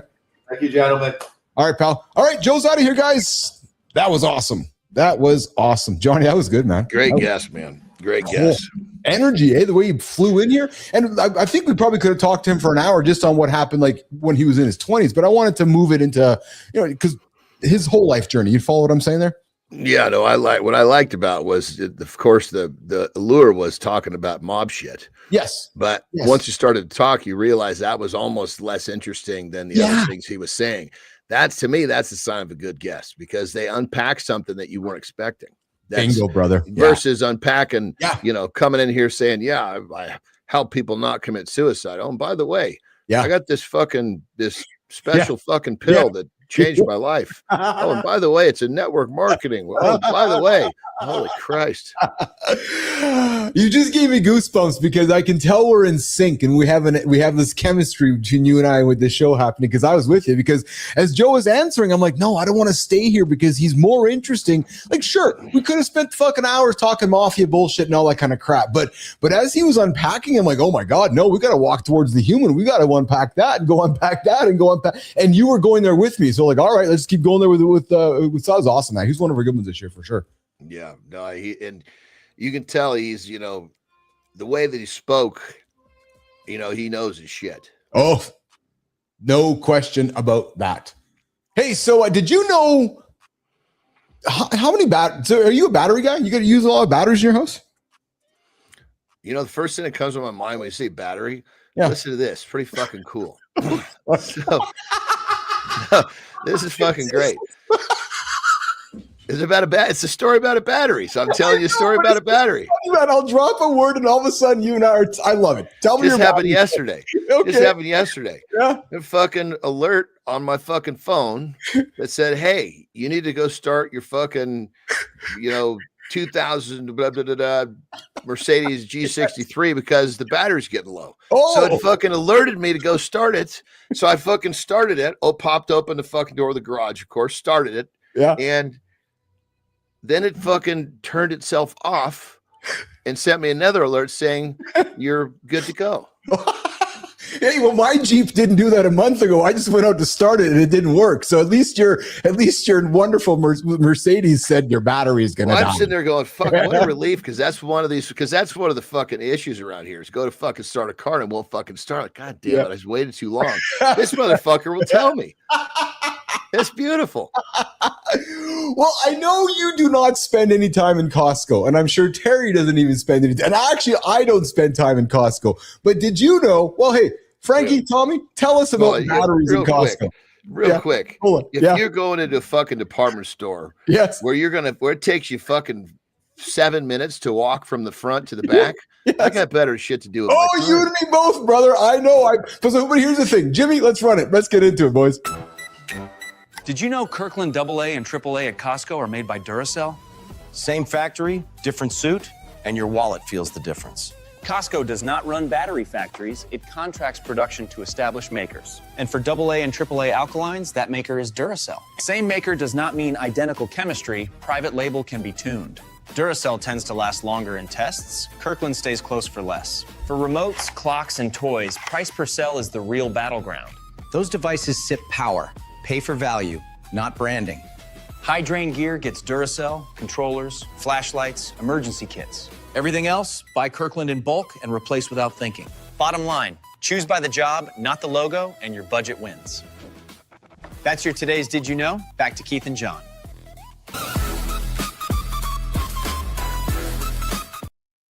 Maybe you knew that. Maybe you don't care. I thought it was quite neat. That just, and the law. Yeah, I mean, fucking Costco, they're smart. They're going to go someone who's already crushing it saying, look, if I fucking buy 2 million fucking batteries, what's the deal?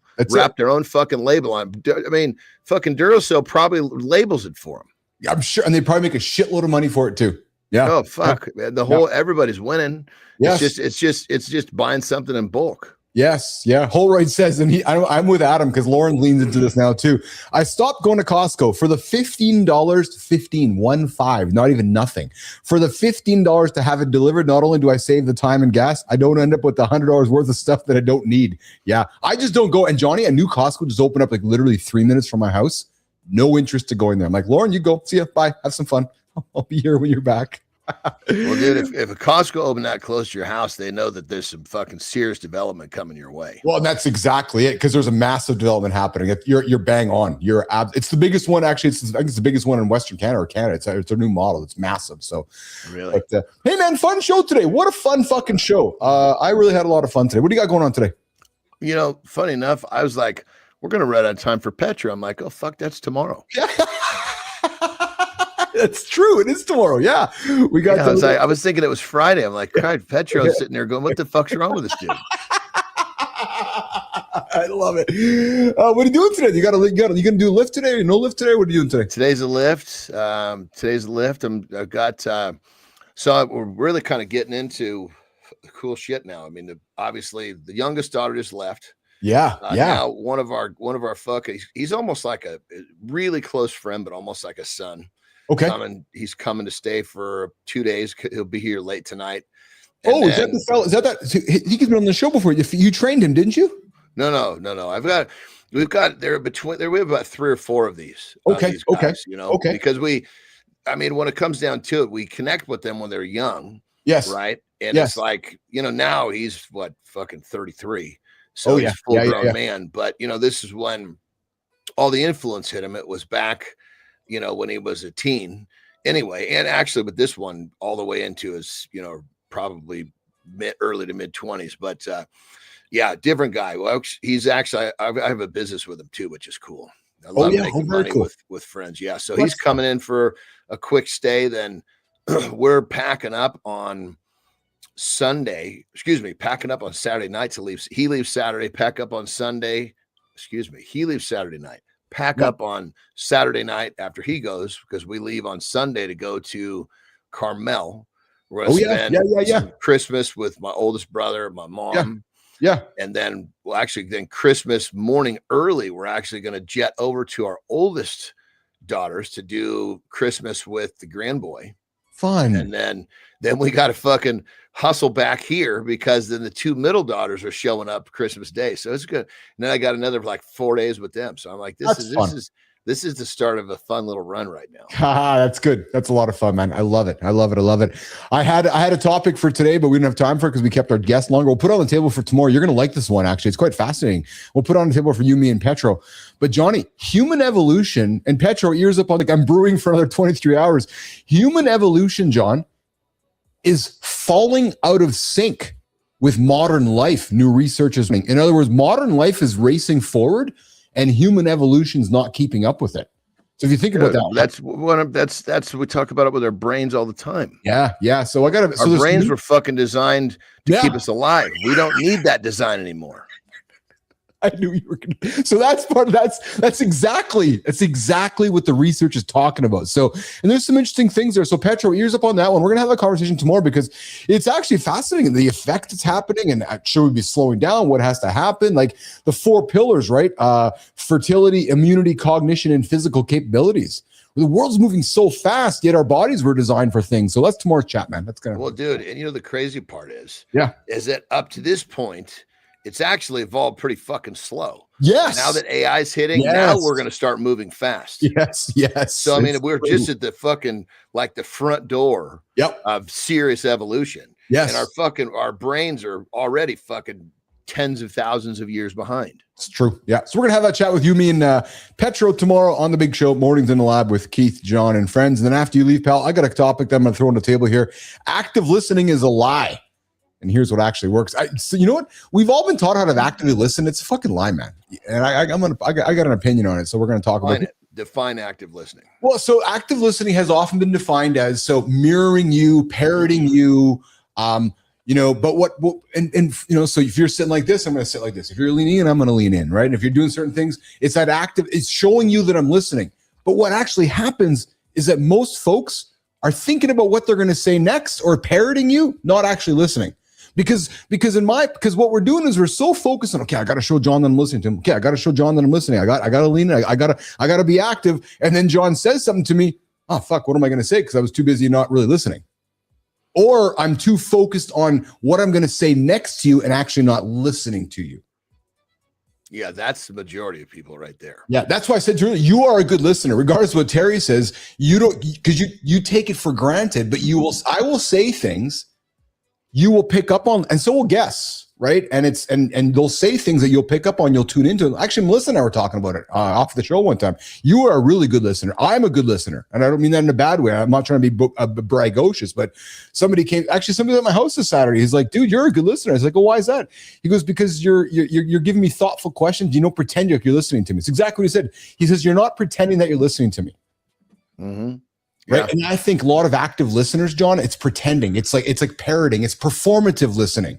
It's performance. Well, and I think the reason why Terry hits me with that is because our wife. And also it's just the rhythm of our life. I mean, we're together all the time. Yeah. Right. And so in many cases, she doesn't know if I'm listening to something in my ear.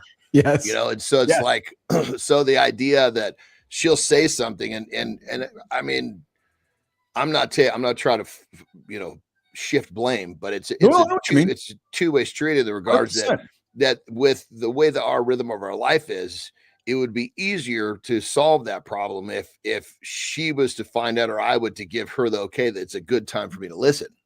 Dude, I'm the same way. So there'll be times I'm in my phone working, and then Lauren's talking to me, and I'm like, it's not that I'm trying to be a dick or be ignorant of her, but I'm doing something and she doesn't know it, and I haven't given her the signal that I'm doing something, right? So it's I can relate exactly to what you're talking about. It's not a negative or a positive. It's just reality, right? So, but from my experience, and listen, dude, we've been doing this for 2 years. We both have been around a lot of guests. You can see the performative, you can see the true listeners, you can see the ones that really lean in, and listening is a skill. It's actually a skill that we take for granted. Hey, back to coloring maps are teaching us real skills: how to listen, how to pick our partner, how to manage our money, like the shit we talk about, right, Anderson? Yep. All right, pal. Well, I'm gonna get you out of here. That's a good one, brother. I look forward to tomorrow with the Petro segment. I'm looking forward to that. You, me too. All right. Have a good one, brother. Lots of love to you. Enjoy your day today. I'll talk to you tomorrow. Have a good loop, my brother. All right. Johnny's out of here, guys. You're left with the handsome chief. The guy, the handsome chief left. All right, guys, I think that active listening is a lie. Yeah, I do, actually. I think it's an actual big time lie. Here's what actually works. Why do people leave conversations thinking they heard every word and still miss me? Because modern active listening is theater. Nods, eye contact, paraphrasing, all surface, no soul. It's not connection. It's customer service cosplay. Repeating someone's words proves you were paying attention. It doesn't prove you gave a damn. Real listening hits different. One quiet pause, one honest reflection, and the truth leaks out. That gap Acting versus presence is what Keith's about to rip apart. Take it away, Chief.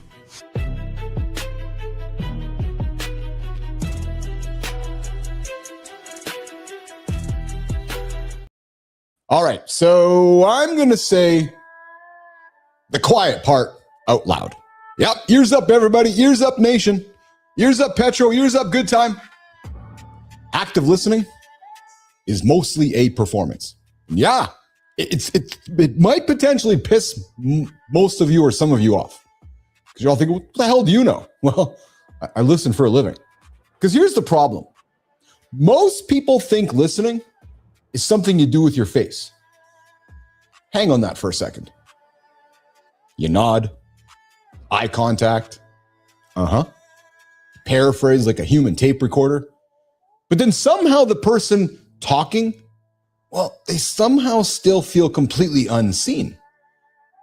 Well, that's not listening. It's actually acting. And ironically, Carl Rogers, the psychologist who coined the term active listening, would probably hate how it's used today. Because Rogers never meant repeat their words back so they know you heard them.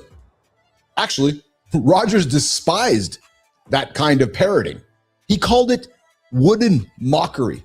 Would you agree with that, Petro? Because what he actually meant was this.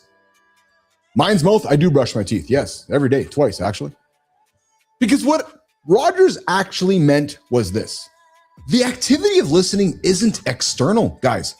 No, I'm giving you some guidance as you go through your day today. The activity of listening is internal. Your job isn't to nod. No, your job is to get inside the other person's world using your ears. The goal isn't accuracy, guys. It's empathy. Because modern active listening, well, teaches people to look present, not to be present. There is a distinct difference. And from my experience and from my observations, people feel that disconnect instantly. So here's the difference that most leaders miss. Active listening, well, what it does is it validates the information. Yeah. The real listening validates the person. So the example, when someone says, I'm exhausted, I feel like I'm the only one who cares about the quality here. I'm drowning, they say. Well, the parrot says, I hear you. I hear that you're exhausted and overwhelmed. Well, really? Did they actually hear you? Exactly, good time. Don't be a sheep. Now, they're technically correct. They heard you. Emotionally, very empty. Because the mirror pauses and it says, well, that sounds lonely. One word. And then suddenly the truth surfaces. That is not technique, guys. That's called presence. High quality listening requires something most people avoid. Oh, ears up on this one. The guy says, I'm avoiding something. What's Keith saying? What am I avoiding? What am I avoiding? Well, I'll tell you what you're avoiding. You're avoiding silencing your ego. Yeah, think about that. Not rehearsing your reply, sitting in silence without panicking, letting the other person discover what they're really saying, because you can't fake that. And no checklist will save you. So if you want a quick self-audit, ask yourself this today, guys. Are you already planning the response while they're talking? I know most of you probably are. Or does silence make you uncomfortable? Are you reflecting the meaning or are you just reflecting the words? Let me say that again. Are you reflecting the meaning or are you just saying the words? Because if listening feels like work on your performance, well, fuck. You're probably missing the human. So here's my invitation for you guys today. Guys, we don't need better active listening. No. We need fewer actors and we need more presence. Quick reality check, nation. If someone tells you to just follow your passion, check their bank account first. Because most people don't find purpose early. They find reps, resistance, and a lot of people laughing while they figure it out. And while the internet is busy judging, some guy's dad is out here sprinting, lifting heavy, and embarrassing his kids by aging like a weapon. So are you chasing passion, quitting because it's awkward, or quietly building something that lasts? Let's hear today's community stories.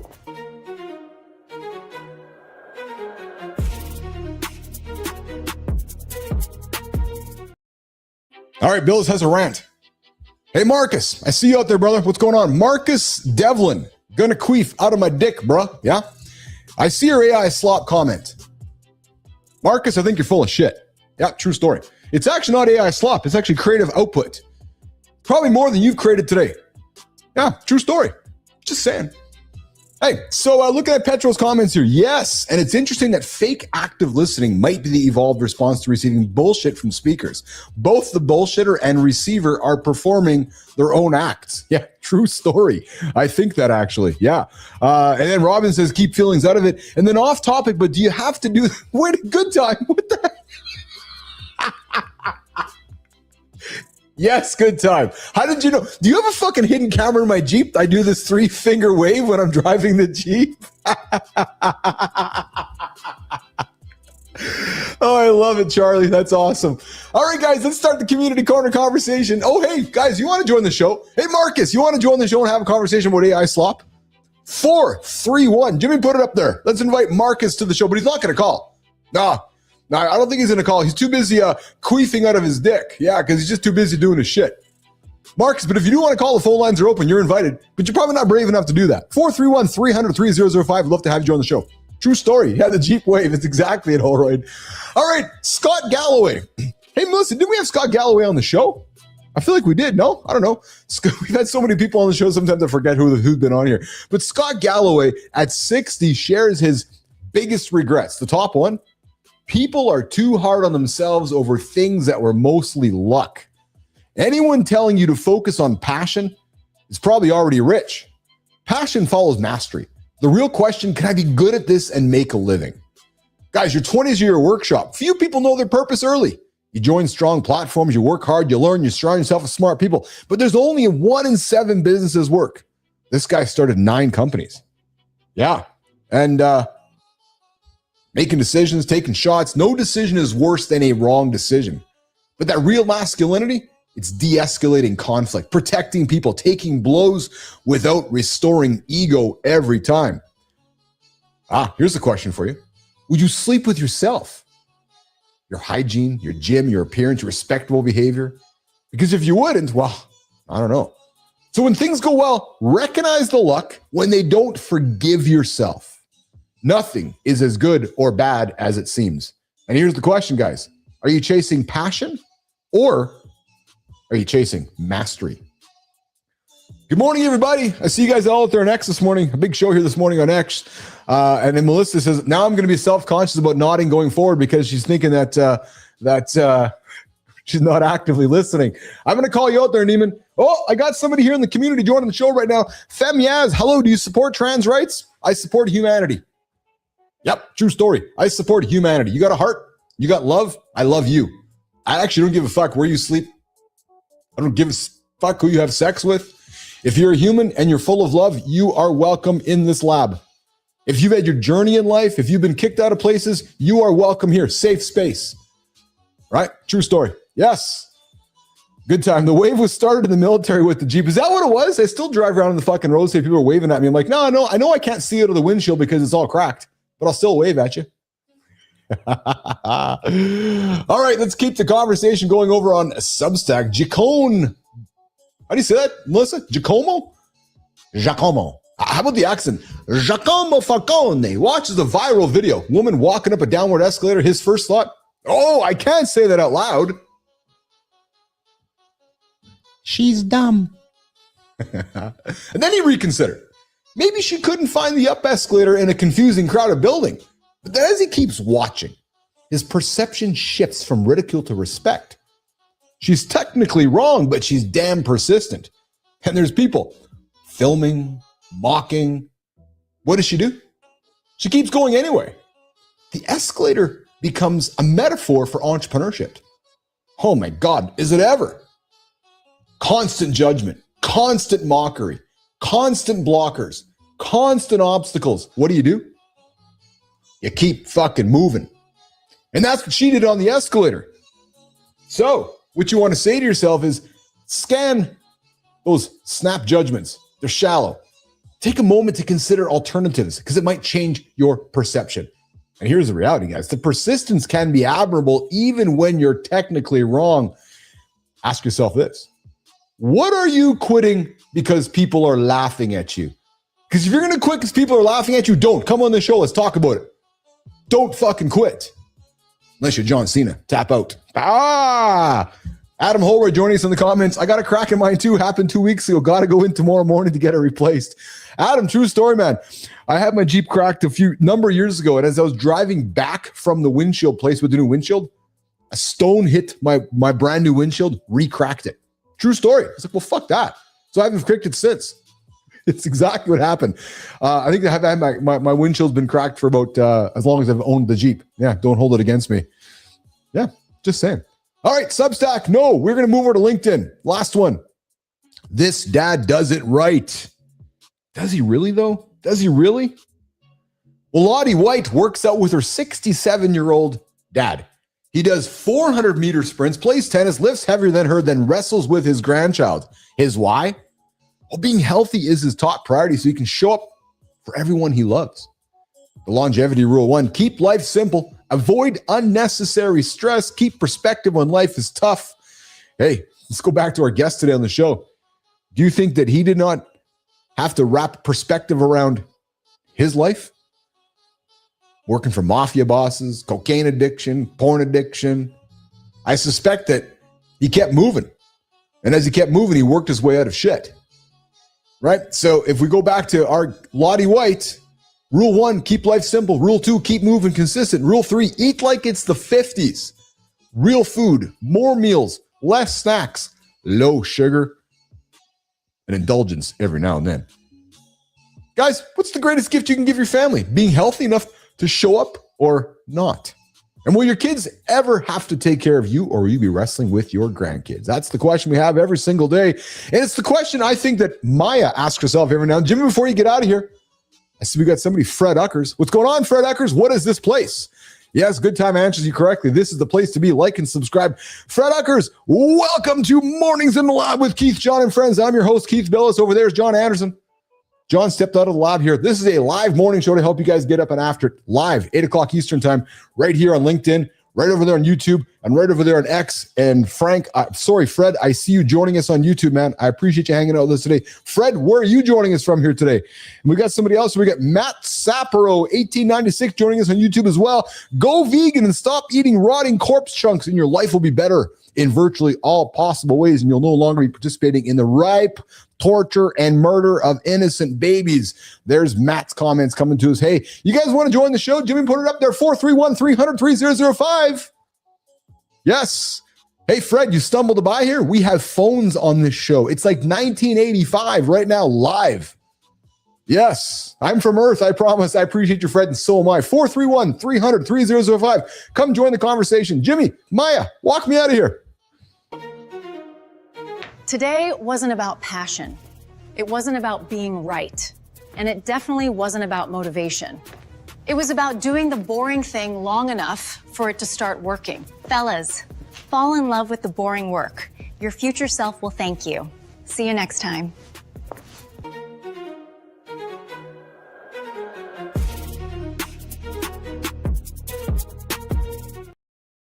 Holy smokers. Holy smokers. Woo! I got to find a way to bring the energy down here. I don't know if I want to bring the energy down here. She looks good today. Good time. Must have been the makeup. Maya, good job on the makeup today. Yeah, we noticed. Yeah, true story. Yes, Matt Sapero, thank you for reading my comment. By the way, I'm a spiritual atheist based on my direct live experiences because I know there's no guilt, spewing separate floaty deity, be your own deity. Yes. Yes, good time. The AI smoke show herself, Maya Reyes, joining us every single. Hey, Matt, where are you joining us from today? Matt Sapero. Jimmy, before you walk us out of here, I feel like we want to stay in some of the comments here today. The comments are active here today, guys. I'm so grateful for everybody tuning in here today. Holy smokers, man. X is blowing it up here today. YouTube's been blowing it up here today. But Jimmy, Melissa, X. And hey, Celine, if you're tuning in right now, that short you put out this morning, boom, boom, boom. I'm telling you. If anything, actually, Celine, what we want to do is we want to drop that same short on X today. Yeah, but I can tell you right now, the performance of your short on YouTube right now, Celine, boom, rocket. Well done, kid. Well done.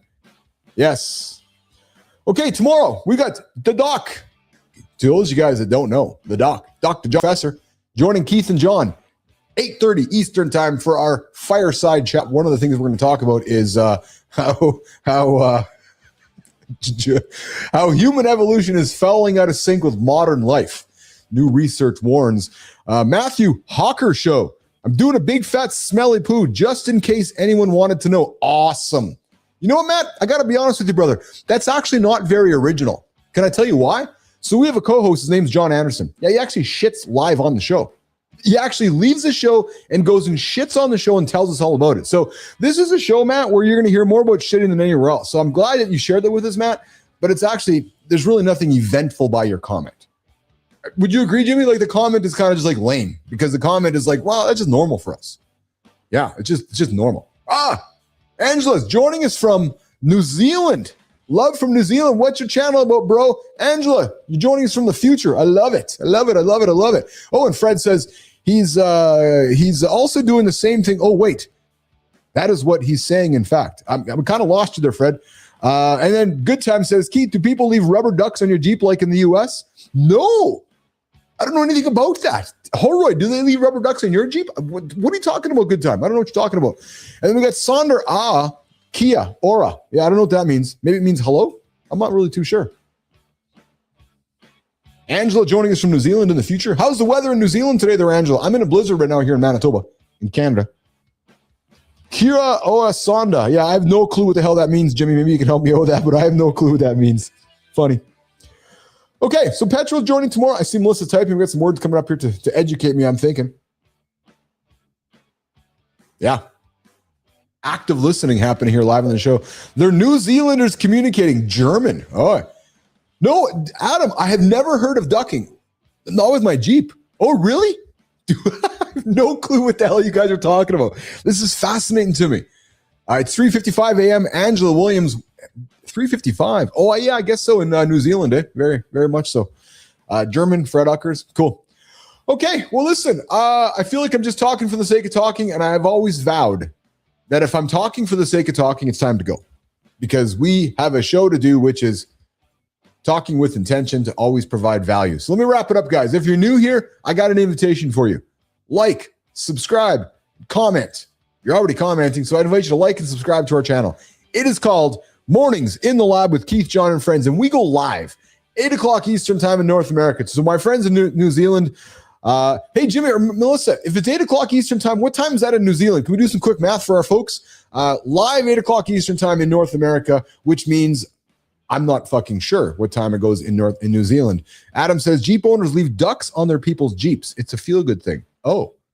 And then Good Time says, they leave. Is that like leaving a pineapple on my door if I'm a swinger? Guys, is that the same kind of thing? Adam and Good Time like, yeah, something like that. Live sucks in the morning. So you go, okay, interesting. Fred, I got to talk to you, man. Explain that to me. I'm being very serious. You're saying live sucks in the morning. So I'm assuming what you're saying is that there's no live shows in the morning. And what I'm thinking is that you're saying that we got a subscription because you stumbled upon a live show and you are enjoying it. Thank you, Fred. I appreciate that. 8 o'clock live every single day. In New Zealand, it goes at 2 a.m. So we are early mornings in the lab in New Zealand, Jimmy and Melissa. 2 a.m. New Zealand time, 8 o'clock Eastern time here in North America. Yeah, true story. It's Sonder. Are you from New Zealand? Love this, man. I love the conversation happening on the channel. I don't really feel like I want to go. Do I leave, Melissa? Would that be rude if I just leave? I just leave them all here just chatting? I'm sparked. I still got to go. Worldwide. Yes, it is true, guys. It's true. Okay. Well, you know what? I do got to go because my bladder is telling me it's time to go. So we're going to get out of here. Listen, you guys can join the show when it is not, Melissa, I love it, man. The YouTube community that you guys are pulling here is spectacular. I'm so grateful you guys are choosing to hang out with us. Fred says, all the right people go to sleep by now, and I'm here waiting for stores to open. Well, Fred, listen, you come back to us. You tell us, you come back to us and hang out with us. Thanks, Angela. Yes, I went to that concert. It was in New York City. And hey, guys, the Mornings in the Lab community is on and active when this show is over. So if you're enjoying the content as part of our show here today, I want to send you over to the Mornings in the Lab community. I'll be very vulnerable and transparent. We're looking to grow that thing, and we're sucking at it right now. The only way let me rephrase that. As we get better at it, it's going to get better at it with all of you. So please come join the community. Come offer some comments. Come offer some feedback. Come engage with us. And listen, if you want to get a hold of the phone lines are also open as well after the show. You can send a text. You can send a voicemail. You can leave something for us. If you guys got content you want to put on the show, I got a lot of love for Charlie. Good Times always dropping comments into my feed saying, hey, how about this? How about this? So we will share content that you guys put over to us. So if you guys got something you want to share that you've discovered in your journeys across the internet, bring it over to me. We'll talk about it on the show. Today's conversation with the man being perhaps somewhat vilified by his wife, that came from Charlie. So I appreciate you, Charlie. Appreciate that a lot. And then we got Bullshit Professor Johnny saying, and Howard Stern didn't do a morning show with a $500 million contract. It's serious. Yeah, that's coming one day for us, and we're going to share that love with everybody in the nation. And hey, we also got a behind the scenes inside the lab, insidethelab.live. If you want to do your own morning show, if you want to learn how to host your own live conversation, and listen, we talked about it earlier today. If you're in your late 30s, 40s, 50s, you're worried about your job, don't be. Your experience is worth more than you know. And we here in the Mornings in the Lab Live Network can help you monetize that and bring that to life. So guys, insidethelab.live, Mornings in the Lab on YouTube, 8 o'clock live, LinkedIn, YouTube, and X. It's time for me to get out of here because my bladder says it's time to go. That was a good one, guys. Be safe. Lots of love from me to you. We'll see you guys tomorrow, less than 22 hours.